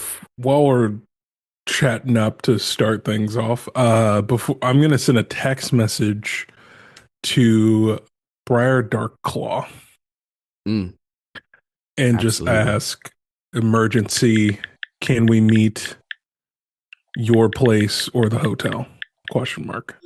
You get a text back relatively quickly from Briar that says, I'm working the desk at the hotel. Meet me there. All right. So, where are you all looking to go today? Well, I mean, definitely need to go by the bank and check out the security deposit box. I think that should be priority number 1. But other than that, I mean, what other connections do we have with people that we've already gone against, as far as like, you know, that whole plot with the changing everybody into animals? Like, how does this connect to that is kind of what I'm thinking of, trying to think about, because they have a level of influence that basically suggests that they probably all have to be super connected. And if they're all super connected, they're probably connected to each other. Yeah. That's good logic. At least on my end, we can try looking towards the assassin angles. I have some contacts in that past world. We can try to search around there, see if someone's hiring for this, or figure out who sent them on our track in the first place. I have a place that we can go to try to get some answers, or at least get pointed in the right direction of who their collaborators might be. But just know that going there is a gamble, and we're dealing with very dangerous people. Am I old enough to gamble? Yeah, I'm fine. You're good? Okay. You're looking a little rough, buddy. You good? Oh, yeah. Well, okay. I had a great night. I don't know about you guys. I made a couple of really cool potions. Ectoplasm, incredible. Okay, and I didn't burn myself with it, so we're doing great. But I did find that the soil that the bodies came from probably comes from the greenhouse, or they would know where to get it. And I am curious, with your mention of the zoo, would the zoo need exotic plants for these new exhibits with the animals that were once people, and thus would be connected to whoever's getting this really good dirt? Also, is anyone else finding this dirt in their food? Because I feel like it's just everywhere. Because it's on your... Yeah, you got a little... right here. Yeah, maybe go run to the... Maybe go run to the bathroom real quick. It's weird. I mean, I showered at the lab. And when Tim says he showered, he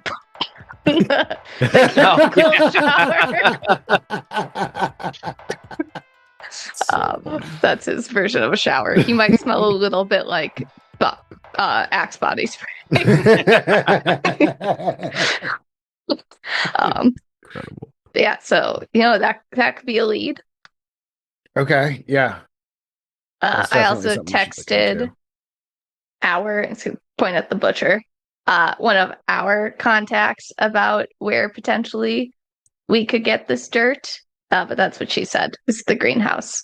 So, Okay. yeah. Where's the greenhouse supposed to be at? I point at the address on the table. It's one of the ads on the little paper mat. It's in Upper West Side. Upper West Side.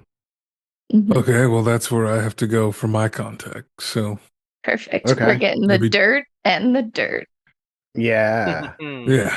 So, that's where both of our contacts will be. But Okay. the one that's near, where's the bank again?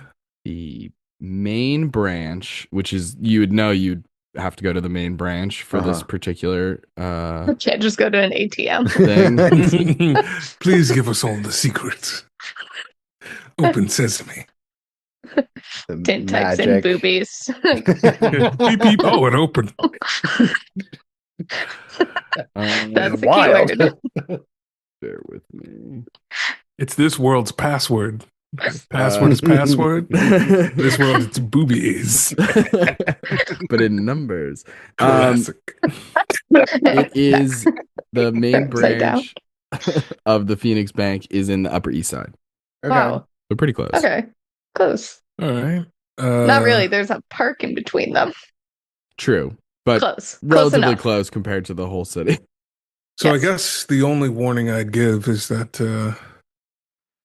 if we're going in there and we're going to impersonate the Banshee, Mhm. we have to remember that if something goes awry, we may burn this bridge of being able to get whatever's in that box. We can probably still get in the box. This is just going to be easier. Fair enough. But yeah, so you all think that should be our first Yeah. step? Yeah, let's go Yeah. for it. Yeah, I have a spell, Alter Self. I can completely change my appearance, and it's not going to be like disguise. It's not going to be like what's the other spell where it makes like a little visage. This one you can't poke through the illusion. Okay. It'll actually physically change my appearance. Is what I'm trying to say. Gotcha.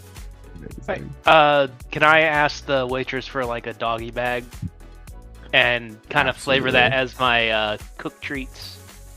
Oh, absolutely. Yes. Nice. Or we could say that it was part of your long rest. If you Okay. want to like actually have made something like little snacks as part of your chef feat. Yeah. The like maybe you did it last night or maybe you did it this morning or whatever it may be. So describe to us what Belkor has fixed for the group. Okay, so bear with me on this. What if we put meatloaf on mini bagels? I love So you it. could have meatloaf anytime. For the morning, for the evening, for supper time. Genius. Incredible. I will sing that entire theme song, but Hilarious. copyright reasons I can't. Oh. Hilarious. I love that so much. So funny. Meatloaf bites. Wow. Incredible. Yeah, you show off your latest innovation on an old classic, portable meatloaf. What an idea. And remind us what that does mechanically. So it depends. If I do the long rest one, which is cook treats, for 1 hour of work, when you finish a long rest, you can cook 3 treats. These treats last 8 hours after being made. A creature can use the bonus action to eat one of these treats to gain 3 temporary hit points. Or I can do the special food, which is as part of a short rest. You can cook special food for 7 creatures. At the end of a short rest, any creature who eats the food spends 1 or more hit dice to regain points. Regains an extra D8 of hit points. Incredible. Okay, cool. I think what we have agreed upon, if I remember, this is going back to season 1, so obviously it's been like 6 months, but I think I think originally 3 people made sense in the first season because there were 3 of you and it was like easy peasy. I don't want to count anybody out, and it would only add one more person, and it's not that many hit points, so it's like kind of like that's fine. Yeah, So 3. if you want to just up it to 4 instead of 3 people, Okay. you can make one for all 4 of you. Nice. Yeah, and then I mean it lasts for 8 hours, but you guys, if you wanted to, you could all have a meatloaf bite and get 3 temporary hit points. It's like pre-adventure shots, but it's a meatloaf bite. Oh. Like, cheers. Free meal. Thanks. It's the best many hit meatloaf points? you guys have ever had. It's moist, it's flavorful, it has herbs and spices and like a little bit of a glaze on it. Incredible. Absolutely. It feels alive for a slight moment. And so you guys eventually finish your food, get things to go if you haven't finished your meals, and pay your tab. And as you guys are leaving, you have to walk a little bit down the block to get back to the parking spot that John was able to find. And you guys begin heading northwards towards the Upper East Side, heading to Phoenix Bank. Mm-hmm. Yes. Yeah. Incredible. You see a rather large building, mostly made of like stone. There are some columns and steps to get up into it. You see the inside, there's like lots of large glass windows along the front facing side of the building. And it has one of those antechambers, I think is the word that I'm looking for. Like, you know, where you enter through the front door and then there's like a little mini thing, and It's then a there's another vestibule. door. Vestibule. Incredible. Mm-hmm. And so you enter into the vestibule. And as you see into this bank, or rather, John, obviously you have the opportunity to cast Alter Self at some point between now and then. You're not necessarily entering as John unless that's your plan. No, I'm. Yeah, I didn't think so. Yeah, while we're driving, I will cast the spell. While you're driving, Incredible. you His cast while eyes like driving. going like up every moving around. Yeah, it looks like something like it'd be like a camera trick of like some kids in another car. They're looking up, they look away, and they look back, and it's just completely different driver. Yeah. Hell yeah.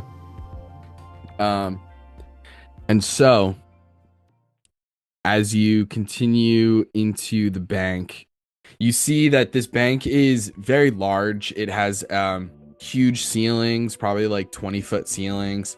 There are like all of the tellers across one wall, with like, you know, a wrapping around kind of queue line for people who need to talk to a bank teller, something like that. There's a couple of cubicles for talking to account managers, for opening up an account or moving your money around or whatever that may be. There's like one office off to the side that looks kind of like a conference room vibes. It's a little bit of a bigger office with a long table and like a projector and different things. Then you see the bank manager's office in the far corner. And then straight ahead towards the back, you would see the locked like security door that Jaster, you would be familiar with. This security door leads to the security deposit room. In the security deposit room is a massive vault door. And that obviously would lead to the basement and where the Phoenix once was. You would also see that there are two like decorations, kind of like two massive statues near the front doors that almost look like they're made of money. Like they're almost forming, they kind of have the vibe of like the Statue of Liberty a little bit. They have like sort of femme presenting appearances, kind of. There's no like descript facial features or anything. It's just kind of like a stone face, but it has like money printed on it as if it's like made to look like it's made out of dollar bills. Like almost origami style kind of, and it has like a crown that has these like sharp spires, but instead of holding a book and a torch like the actual Statue of Liberty, instead they have a shield and a sword. and the shield and sword are made of like coins, essentially, like pennies, nickels, and dimes, all like sort of melted together to form these shapes. And there's just two of those identical to one another on either side of the front doors. And so as you guys enter in, what would you like to do? So one thing I will say I've changed about the appearance is that took my tie off, unbuttoned like a few buttons, a little bit of cleavage showing to fit more of the Banshee's style. And then specifically also, in my change appearance, I make it look as if I have a fresh scar around my neck, as if somebody like tried to cut my throat. And then I guess I'll go to the front desk teller. Amazing. And just Are we walking up with guys? Yes. Yeah. And try to look like intimidating if you can. Just kind of look like you're. Yeah. Tint takes out his club, which is one of those old magnifying glasses or magnifiers, like the giant ones. Hold on, no weapons. We're in the bank. Just that shit. He pretends to use it. I walk up to the teller and go, Puts it away. I need to check on some things, darling. And I snap my fingers as in to like, y'all present the key. Oh. Belkor hands you the key. You see behind the front desk is a turtle individual. Looks probably like in their mid-30s, give or take. Big shell on the back. Kind of looks like one of those sort of like a river turtle. I wish I knew the super specific name, but one of those ones that has like an incredibly long neck. You know what I'm talking about? Like lives underwater most of its life and has like an insanely long neck and almost like a pig nose, kind of. One of those kind of turtles.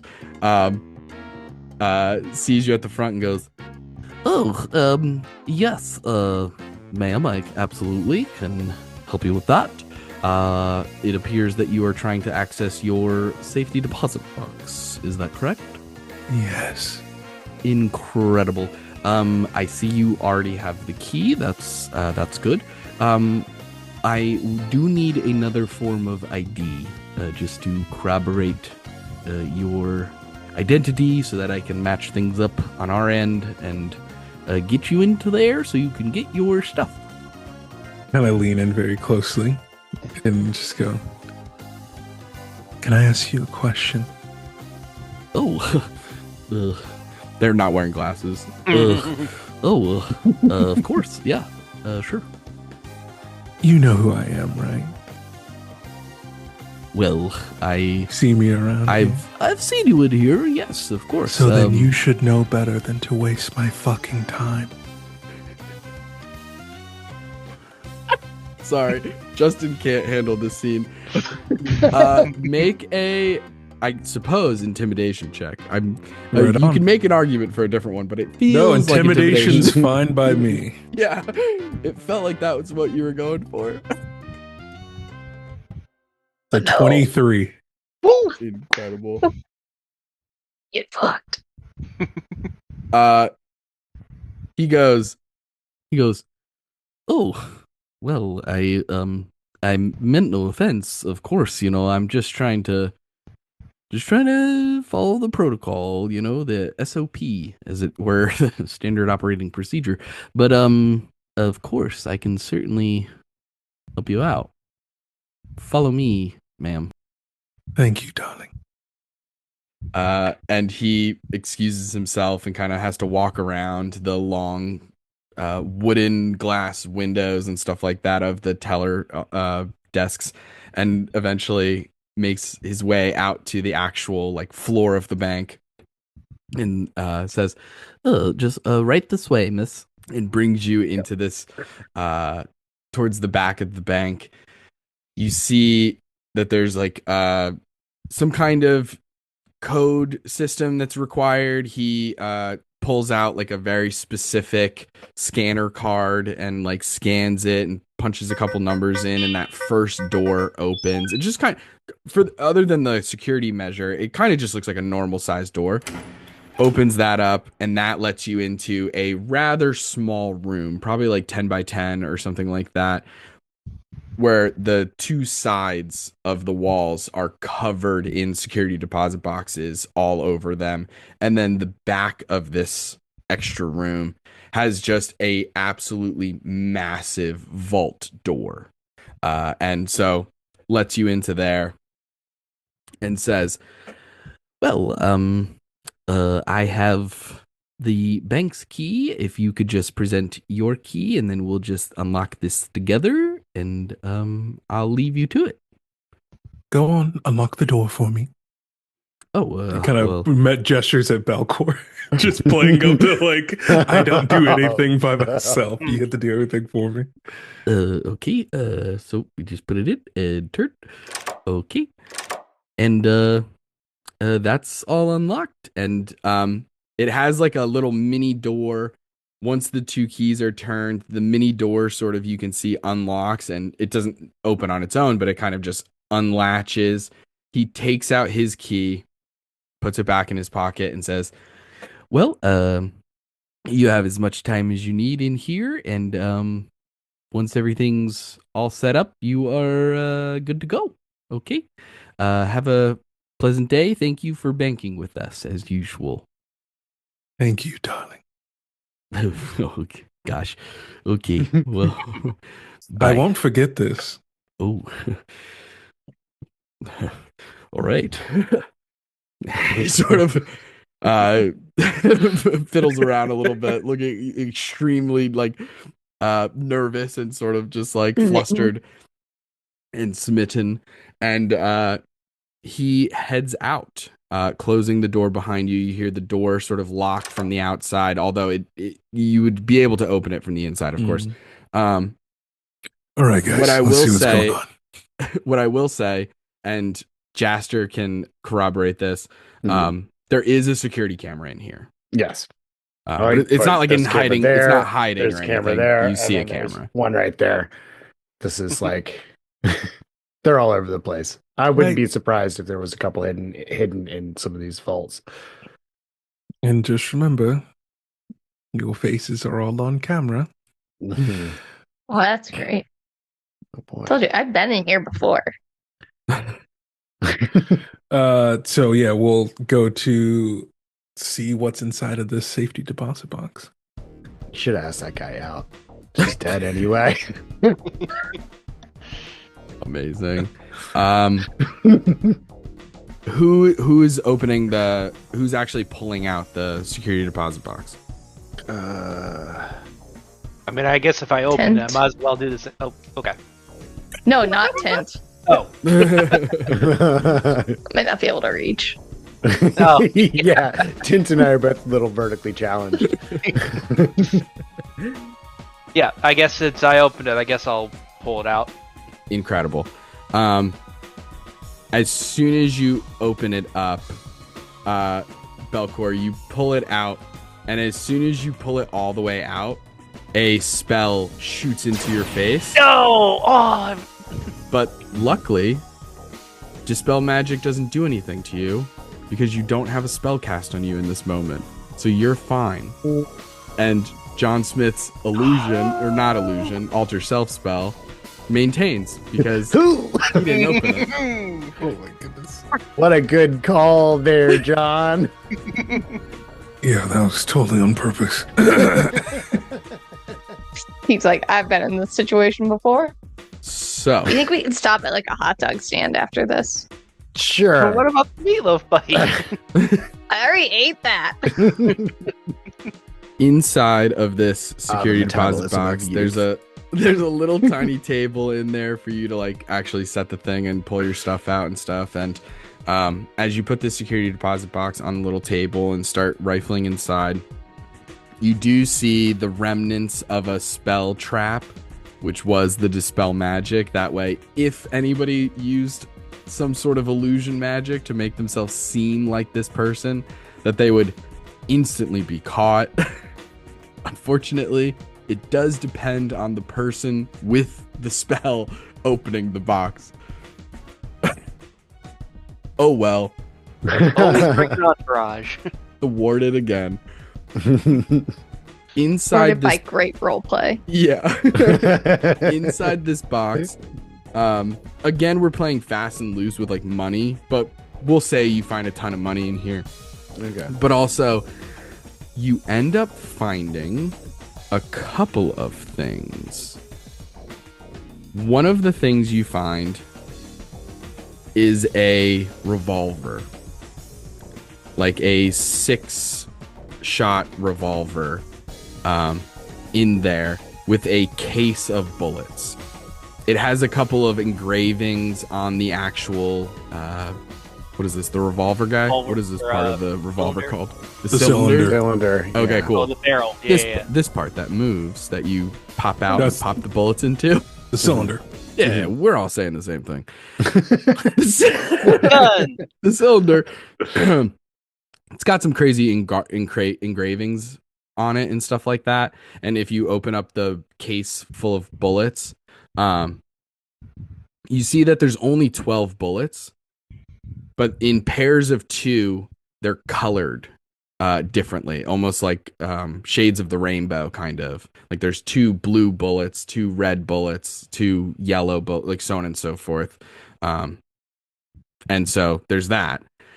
You also find 2 very different looking grenades.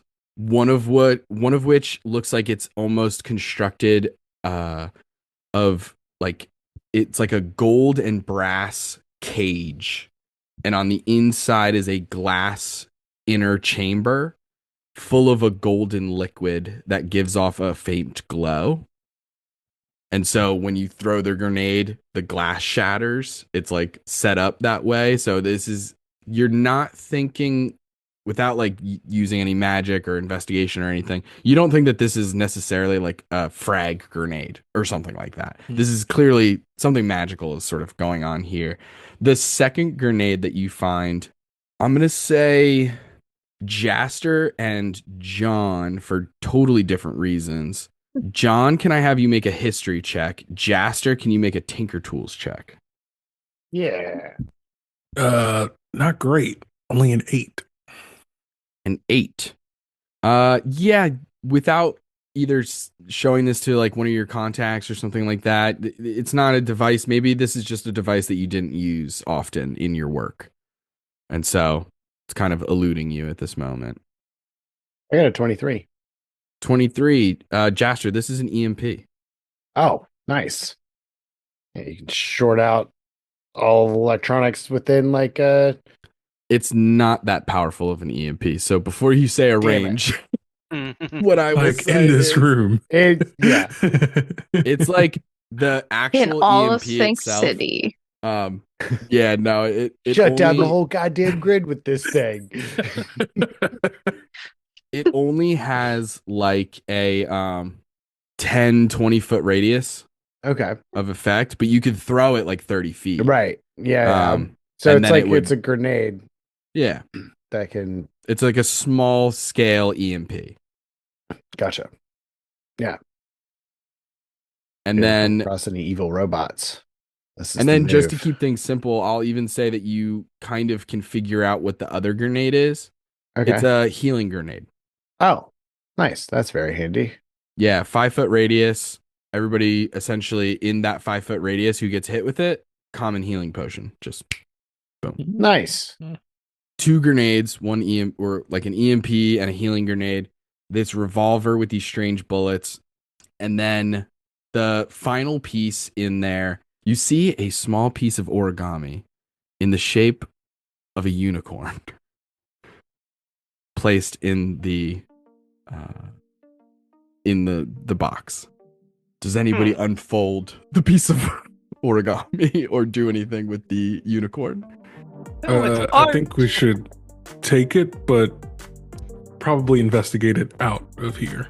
Can I roll just a quick arcana on it just to make sure like we can take it and nothing's gonna happen?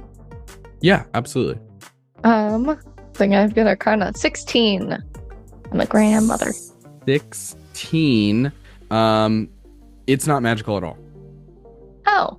Yeah. Guys, this is not magical. It just is there writing on it that I can for see? Sure. Mm-hmm. Okay. All right. Yeah. Maybe John, just, if you could I just don't want your disguise falling when we're like, All right. I'll take a couple sips. So yeah, then it's gonna like holding it out slowly, super slowly, unfold it. Tint, as you slowly unfold this piece of origami, nothing happens, and it just becomes a normal piece of paper with an advertisement on it. I imagine like every time Tint like undoes one fold, everyone's like, Oh. An advertisement for what? An Pink Pony upcoming Club? festival. Damn. This weekend in Midling Park is the Feywild Festival, or the Little Feywild Festival, full of shows and food and vendors and shops. There's games, there's rides. This, John, is the same festival that your son was talking about. Oh, great. And family fun time. the yeah, that's what it is. All right. So, do you guys like festivals? Oh yeah, like a lot of food. Oh yeah, Catered a couple times over the past couple years. Oh, I always seek out your booth. Right. Now I remember you. Is Listen, there you anything? can't do a day full of festivals without meatloaf. Am I right? I think I'll take the revolver and put it in my ankle holster. Amazing. And I'll keep Are you loading it with bullets, or are there enough to load in there? there's 12? Okay, yeah, then 2 I'll blue load. ones, two red, like different colors. Well, yeah, I'll do one of each. Put them in the cylinder, and then put it in my ankle. In the ankle spot right there, and then put the rest in my pocket. The rest of the bullets in my pocket, and then John, I guess how many I'll guns just- do you have on you? just one. I'm working light today. Well, now 2. And I'll just do one last investigation check, just to see if there's any other like hidden compartments or anything like that we might have missed. Yeah, you comb over the stuff and everything. There isn't any secret compartments or anything like that. I'll say go ahead and make an investigation check though. Hadouken. That's a nat 1. Nat 1. Looks Don't like a find- box. Yeah. Don't find any secret compartments or anything. Yeah. Nothing out of the ordinary here. All right. I Makes think sense. we've overstayed our time here. All right. Okay. Yeah, let's head on out and go see your contact. I'll put Yeah. the box back in the deposit locker. Absolutely. I'll just, as a reminder, Jaster and Belkor, you do both, as Jaster, what you were mentioning before, trying to figure out the connection between the plot that you guys have uncovered and thwarted before and its potential connection to now. I will remind you that that a couple of things. Number one, you guys, with the help of Ghost, have 2 crooked cops That's on right. ice. You have Detective right. Adams and Detective Jefferson literally on ice. Mm-hmm. You also know that Excelsior was bought by Mr. Mott, the CEO of Mothman LLC. And the dissolving or moving around of finances, however it works, Romance Realtors doesn't exist anymore, but just like billionaires, hard to kill, you're not really sure where that entity exists now. They could have just changed names and changed owners, like who knows Right. what they are now. Okay. I might need to make a visit to Emmis. It's a possibility. Maybe not tonight, but Yeah, no doubt. Incredible. So you guys put the security deposit back. Are you, other than the gun and the bullets, are you taking the other stuff out? Are you taking the, now it's all unfolded. Good luck putting it back into a unicorn shape. But, we're taking everything, the money. Yeah, these are ours everything. now. Yeah, this is ours Well, now. Just checking. Hey, Okay. I go, hey, Twofer, come here real quick, and I open up its little back hatch and just kind of take the box and shake it in there. Put all the other stuff in there. Yeah, Absolutely. Incredible. In our Discord, Daniel, I've put the 6 bullets by color. 1 through 6, the different colors that are available and stuff like that. Fancy. If you use that gun, for every attack that you do, I need you to roll a d6 and see which color you get, because they have different damage types. Awesome. So, and then if you use, let's say you use number 1, which is green, you kind of the next time you make an attack, you can't roll green again because obviously you used that bullet. You know what I mean? So you would re-roll 1s after that point. And then can I still kind of flavor it the same way as with my wand pistol, where I can just use True Strike to fire the bullets? Yeah, I mean it's a normal gun. Let me see. Actually, so you're a sorcerer, correct? So yeah. So I use my charisma for everything. Gotcha. So I don't actually have weapon proficiencies. Gotcha. Oh, I have gun. Gotcha. I mean, hey, if you want it, you could have it. It is a firearm. This is like a gun. Right. Justin, you look like a trustworthy guy here. Hold on to these. I mean, I'm a decent shot. I'll take it and tuck it behind my waist there. I use specialty weapons. Incredible. Fair enough. So cool. I have a gun. Make a note of that. Got a motherfucking gun. A revolver with multicolored bullets blasting that do different damage types. You got the full John Wick experience. Blast them and then start beating ass. You ever shot a man and then hit him with a flurry of blows? Just counterspell him in the throat. Craziness. We're leaving the bank. You guys have successfully infiltrated and did not manage to set off any alarms, which would have been a very impromptu combat scene. As you guys leave the bank, taking a last minute glance at these massive statues made of money. Why are they carrying short swords and shields? I don't know. Yeah.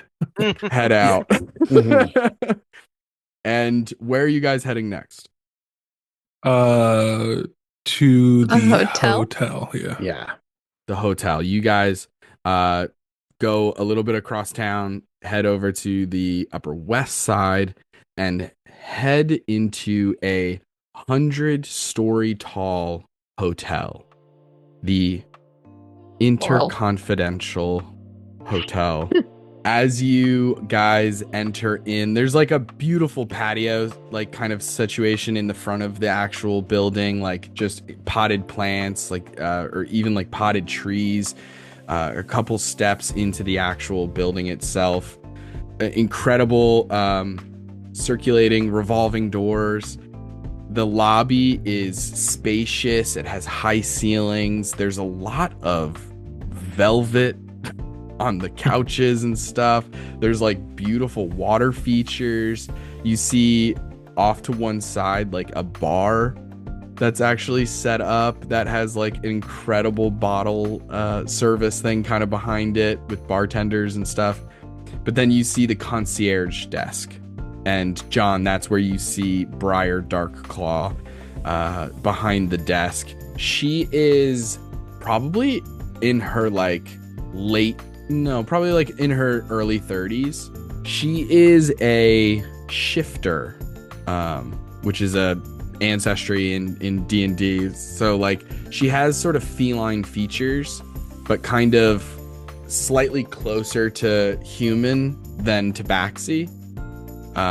So she just has like a little bit of fur at the ends of her ears and stuff like that, like little tiny things. But you would know, based on your connection with her or just familiarity in general, that when it's like go time, she can fully shift, and then she'll become that much more feline, where she can like leap farther, she can run faster, she can do all this, she can even like sprout claws, and it's incredible.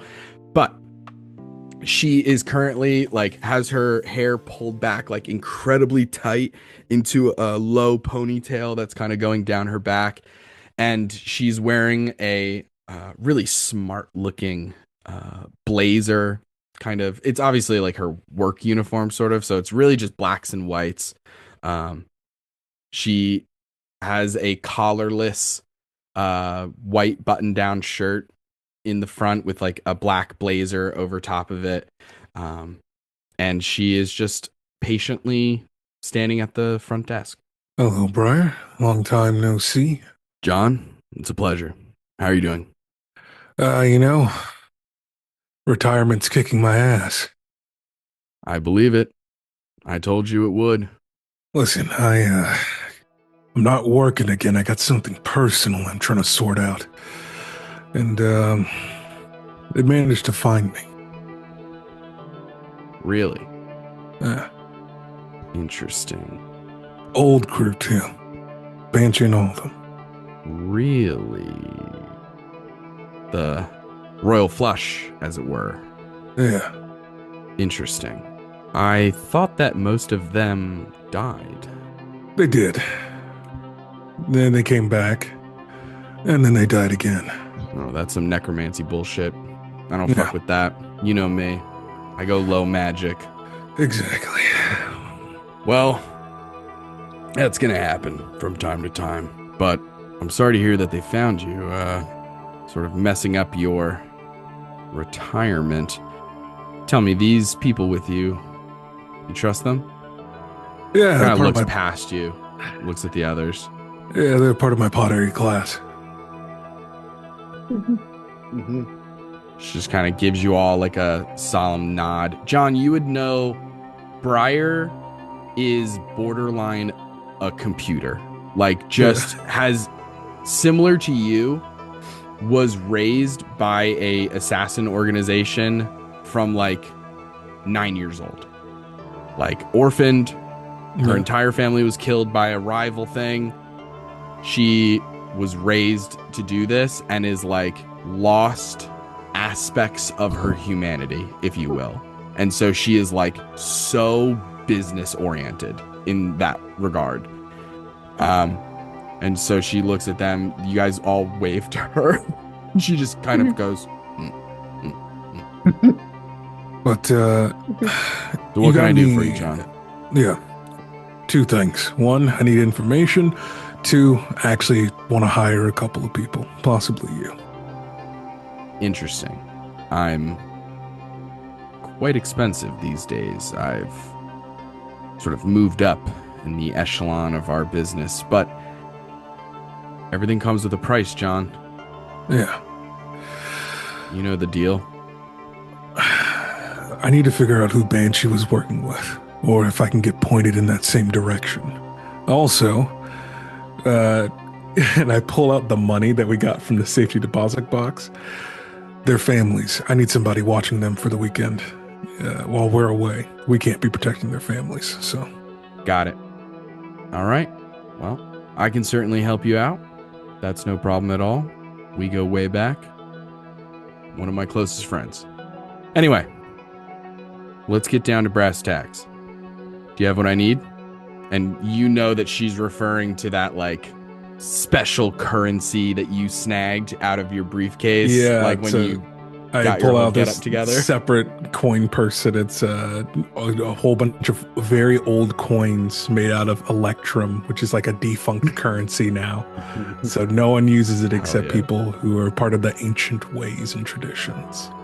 Incredible. You plop down a coin or two, or whatever the agreed upon price of this type of a transaction is, and she reaches across, slides it across the table, and sort of checks it out ever so briefly. She trusts you, obviously, but just old habits die hard. Puts it in her pocket and goes, all right, well, I can have my team monitoring their locations. If you can just give me their addresses, we're good to go. And then in terms of information on the Banshee and who hired her, that'll just take me a couple phone calls if you have time. Sounds good. How far away is that place in The greenhouse? yeah, from here? I don't know if you wanted to swing by there while we're waiting for Bar to make those calls. That's one thing we can do. I was going to suggest we pay whatever it is, like the 10 gold pieces to use the pool for the day. This is one of those type of hotels. But no, we can do the work. It's Not super exactly not the that same kind of currency. hotel. Couldn't be further from that. Oh, no. No, you're looking for Howard Johnson, I think. I don't think Howard Johnson even is open anymore. I think they went bankrupt. Have you guys thought about your business model then? Yeah, we're doing fine. Okay. Then maybe we'll just go check out the greenhouse. That sounds like a good idea. I can give you a call. Yeah. So, Thanks. John, just give me those addresses. I'll make sure my people are on that. And as for the information on the Banshee, I'll just shoot you a text. Thanks, Bar. Appreciate it. Anytime. Well, as long as you have more of these. Yeah, That that's holds true. up the electrum. Incredible. And as you guys walk out of this incredibly fancy looking hotel, you do notice, for John, this is nothing. You do notice that you didn't see anybody other than Briar and like the bartender. Nobody was coming in or out at that moment that you were there. Granted, it is early in the morning, so maybe that's part of it or something, but it does seem like a empty hotel. Like you're just not, it's 10 stories tall, over 100 feet. Like it's a huge building, and you didn't see a single person in line checking out. Very interesting. Just like a small side note that you maybe would have been like, there's not a single person checking out. Like weird. But you guys leave Let's have a there. late checkout policy. As you leave the Interconfidential and begin making your way over towards the greenhouse, what you see is a standalone building, brick and mortar, rather small building itself. The actual like florist's shop. It's got a beautiful brick face. It looks like old building that's been here for some time. The signage is incredibly bougie. It has like lots of gold leaf in it and just a beautiful signage. And as soon as you just looking through the windows, you can see that the plants and flowers that are on display here look like things you've never seen before. Just like the most extravagant looking, like using some real plants as examples, like just like birds of paradise flowers or something like that. You see like a very interesting looking large Venus flytrap, but like the head of the Venus flytrap is like the size of your hands, like just much larger than it should be or that you're used to seeing. You see like some really interesting produce that's even available that looks like out of this world, like just stuff that you've never seen before. Belkor, make a nature check with advantage because you're a chef. Ooh, I love that advantage because it's a nat 20. Hell yeah. You recognize some of these plants. You would agree that they are exceedingly rare. They are incredibly like tropical. They are very temperamental in their growing process. Like you're seeing a lot of they have like bitter melon, like this kind of thing that's sort of a Russian roulette where like every melon for 10 melons actually tastes good, but the other 9 are very bitter, hence the name. You also find like just fruits and vegetables that are so exotic that it's the kind of thing you've read about, but you've never even had the experience of ever cooking with. I Just like to start really, looking in really amazement, impressive like, stuff. Yeah. Are you guys walking inside? Yeah. Damn right I am. Yeah. You guys walk in, the little bell goes off above the door. You see behind the front desk is a half orc woman. She has on like a gardener's apron that has like a little bit of dirt and just like scuffs on it and stuff like that. Like she obviously was working in a garden or something like that. She has like a trowel and a little rake, like one of those little tiny rakes that you garden with, like in a little pouch on her on the front of her apron.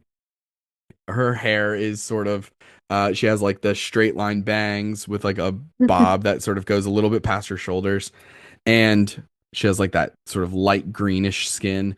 And she sees you guys enter and she just says, "Oh, hello, welcome to the greenhouse. Is there anything Hi. in particular you are looking for that I could help you with? Hey. My name is Samantha." Nice to meet you. I'm John. I just had a quick question. My friends and I, we're at a community garden down there in Little Feywild, and Oh, incredible. we saw this massive, like I don't know, what's it, a kumquat or squash. The soil that they used was really spectacular. The grower didn't know the name of it, and he just gave us a sample, and we just wanted to know if you could point us in the right direction. Oh, okay. Yeah, you looking for a specific type of soil or something like that? Yeah, or- it was something like they used it to use magic with the soil to help bring more life into Oh. whatever they were growing. But I yeah, I was just- understand. Yeah. just We wanted do to know something if you had similar anything. here, actually. Yeah, you know, there's a lot of interesting plants out there, and a lot of that sort of flora is very temperamental, you know, similar to like an orchid or something like that, where it just needs the exact type of temperatures and water and nitrates in the soil and all those different kinds of things. So yeah, we where do we get our fertilizer? Goodness gracious. Let me talk to a manager, and I will see if they are. I can't imagine that they wouldn't be willing to give up that information, but they might be weird about the proprietary sort of stuff because no problem. it's so rare. But yeah, do you guys mind hanging out for a second? I'll be right yeah, back. we can wait here if you want to bring him out here. That's fine too. Either Of way. course, absolutely. Yeah. His name's Nicky. He should be here. Just in the he's back in the actual greenhouse. I'm sure you're looking in here. You're going, this isn't a greenhouse. Don't worry, our greenhouse is just in the back. That's where we do most of our gardening. Gotcha. We actually grow. While I'm gone, feel free to look around. We actually grow. Will Everything do. you see here is actually grown right in the back. Gotcha. Grow That's it all incredible. ourselves. Yeah. It's a lot of fun. But I'll be right back. And she sort of heads through. There's like almost saloon style doors, like double doors behind the counter, and she just pushes those aside. You see that as she opens the doors, they're like just solid wood. As they open, beams of light sort of like cast in as if like the sun is just like shining through those doors, and you almost immediately begin to hear like the buzzing of bugs, the like bird calls. You hear like the sound of like running water, like a babbling brook or something like that. It looks like she opened a door to like fucking Narnia. Like it was just all you saw was greenery, like just nature behind her. You imagine that just from that quick glance, best guess, the greenhouse is like connected to the back of the building. Gotcha. And so she is heading directly into the actual greenhouse itself and leaves you guys alone for a moment in this room. I asked real quick. Anybody good at stealth? I can stealth in a Okay. pinch. I particular. also have that potion that could make me really small. I have a +3. Anybody beating a +3? Got a plus I am. 4. Cool. Yeah, Plus five. 4? Oh. You want The a dust? butcher. You want a dust of invisibility and follow after them? You know what? Do it. Do it. I think I'll do that. There you go. Hell yeah. Incredible. So do Belkor, I, you were handed a small pouch of it almost is like sand or powder or something like that. And as you dust it over yourself, you vanish. And you are, what is the invisibility spell? 10 minutes? Off the top Yes. of my head. Yeah. Yes. You have 10 minutes of invisibility or until you either attack, cast a spell. Those are the ones, right? Mhm. Normally it's if you break concentration, but this is a magic item that you don't have to concentrate on. So you're just invisible for 10 minutes unless you do an attack or cast a spell. The second you do those, invisibility shuts off. And as that happens, I open the front door behind me, so it ding ding ding ding. It rings. Genius. Yeah, So- I guess. Yeah. So Belkor, you're heading back. I guess I'll sneak on in the back. Incredible. So what I want is Belkor, I want you to make a stealth check with advantage because you're invisible. The other three of you, I would love for you to make perception checks or investigation, I suppose. Either or, Do your dealer's investigation. choice. Investigation. It's a 24 this time. I'm on fire tonight. I'm so mad that this is not a combat And- episode. Question: Mm-hmm. Can I cast a spell to give myself advantage? Depends on the Actually, spell. Can I cast 'Cause if it's like detect magic fireballs, I'm gonna say to try no. to search Arcana? Absolutely. Yeah, for sure. Okay. What does a nat 1 get me? Ooh, not one. A trip get back My to the car. hands. You get too close. You get a little too close to that giant Venus flytrap, and you take 1 point of damage as it bites you. Not a friend. Not a friend. I got a Trevor. 23 on that stealth, by the way. 23, incredible. 17 on my Arcana check. 17 on Arcana, and you got Detect Magic going. Roger that. Okay. What I will say with the Detect Magic, first and foremost, the 17 on Arcana, you are noticing that that fertilizer is present in any of the plants here that are potted. You see that. Obviously, like the vegetables and stuff, you're not necessarily picking up stuff from because it's just like a melon. So like there's no fertilizer. Yeah. It doesn't look like any of the things here that are for sale. That's not true. Hold on. There's one thing that Jaster will point out that you can then use retroactively, detect magic, and find some shit. At first, you don't see anything other than the fertilizer inside the potted plants that's magical. This is the customer facing side of the business, so nothing is really popping out as too crazy until Tint quickly bitten by a Venus flytrap. Swing past that. Jaster, you see in a special refrigerated unit in the corner, kind of. It is actually like, it looks like it's set up for a customer, like it's a like an order. And so it's bagged, which is why you didn't notice it right away, is a bouquet of black dahlias. John, they give off a slight magical glow. Is there a name on it? There's a name on it, but it's a random name. It's not necessarily like Okay. anybody we of recognize. import. Okay. That being said, so you guys are checking that out. You find the not belladonnas. I keep wanting to call them that. The black dahlias. So you know that they were purchased here. This is the place that grows this extremely rare flower using extremely rare fertilizer and stuff like that.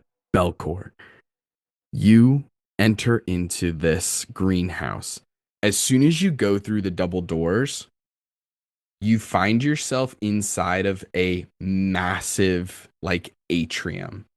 You feel like you're in the middle of rolling hills on a countryside, like an entire commercial agricultural business almost. It is significantly larger than it should be based on the fact that you're inside of a massive city. There isn't, from the outside, the footprint of this greenhouse should not support this. This is magic that they're using to create this almost extra dimensional space, if you will. The same way that a bag of holding works. This is a greenhouse of holding, essentially, where it's just, from the outside, it's like 10 by 10. On the inside, it's like a mile by a mile. Like, just massive. There's a literal brook running through it that's providing fresh water. There's like hills, there's orchards of entire trees. You see like lines and lines of crops, all different kinds of stuff here. But you find yourself unable to sort of delve too closely in all of the details because you find yourself at the entrance of essentially like not like a hedge maze, but kind of like hedge walls that sort of block your path from checking out too much on your own. But you do see Samantha begin to enter down almost like one of those English gardens, kind of like these beautiful hedge walls, and it's just like pavement on the ground. There's like water features and stuff, and she's walking along it, and she walks over to a Githyanki man. So like yellowish skin that has like some spotting in it, a very upturned nose and sharp pointy ears. This man is wearing also an apron and stuff like that. But you also would see clear as day that he has a gun on his hip, which you think is strange for a florist to have. He just has almost like a Glock just on his hip. You see him with a massive pair of hedge clippers pruning a tree. In the boughs of the tree, you see a body beginning to decay as the tree is eating that person alive. Samantha goes, I think we might have some trouble at the front. People are asking about the fertilizer and stuff like that. And you see the Githyanki go, fuck. All right, I'll tell the boss. Try and get rid of him, but if you can't, it is what it is. No worries. All right, I'll try. And the Githyanki walks deeper into the hedges and stuff like that, and Samantha slowly turns around, kind of fingers on the bridge of her nose as she starts to head back. And in that moment, John, you receive a text from Briar. And it says, Banshee was hired by the Grey Gardeners, a gang. Seems they have a florist shop as a front or something like that, which is fucking dumb because gardeners, florist, anybody could put that together. Anyway, hope this helps. Except for us. Hey. I was thinking it was the zoo. Hey. Hold on a second. Jasper knew all along. Yeah. And with that, that's the end of episode 3 of Sphinx City Season 2. We'll pick up next time where Belkor is invisible inside of the greenhouse. Everyone else has just figured out that this is definitely the place that hired the Banshee, and they've got a ton of other potentially evil shit going on. And Samantha is not who she says she is? Crazy. I made that up right at the end when I realized if he's got a gun on his hip, she would see it. So naturally, she has to know that they're evil. She's like, makes sense. You gotta defend these plants. Yeah, I kind of like, in my head at first was like, no, Samantha will be good. Like that, they'll of course hire somebody who's like totally innocent to just like run the front of house. And then as soon as I described the gun, I was like, well, that doesn't make as much sense. So never mind, Samantha's evil. Oh no. And also, fun fact, there's legend of a plant called a Yadaveo, which is a man-eating tree from, I think, South America, but I could be wrong. Anyway, let's go around one more time, do outros. Feel free to plug anything if you would like, and then we'll see you next time. Let's do it alphabetically, I think. I'm Dale. I go by Death Breath. Once again, every session I have an amazing time. Just curveball after curveball. It's just I love it. I love this kind of story making. Incredible. Hello, it is I, Daniel the DM. How's it going, gang? What an episode. A lot of twists and turns, but oh boy, don't worry. We'll be back next time to continue this journey. You can catch me on YouTube, Instagram, Blue Sky at Daniel the DM, and catch me on Fears and Fortunes. We presented by the good folks over at Forgotten Adventures, another show that I'm also in. I'm Molly Adeza, and you can find me on any apps under Molly Adeza or on my website, mollyadeza.com, where you can pick up my debut novel, which is also on Kindle Unlimited, available on Amazon. Let's see, Barnes & Noble. That should also be in Sphinx City. Some sort of massive books. Anyway, and yes, for the third session in a row, my cheeks hurt so much from laughing. But this is the first session that I did shed a tear because of John and his kid. Those were that was so good. The wholesome moments. Yeah. That's a great moment. Yeah. I'm gonna go call my dad. And I'm Taylor. I'm the other half of So You Want to Be a Dungeon Master podcast. Find us on iTunes, wherever you get podcast stuff. And then also we're on YouTube, obviously on Twitch, and all that stuff. So You Want to Be a DM. I had a blast. Every time is so much fun. I love having a table with so many beautiful people on it. It's so much fun. Couldn't agree more. And so let's just wrap this. Absolutely not. No. No, that's all we got for this week. Damn. Thanks so much for tuning in. Oh, God. See you next time.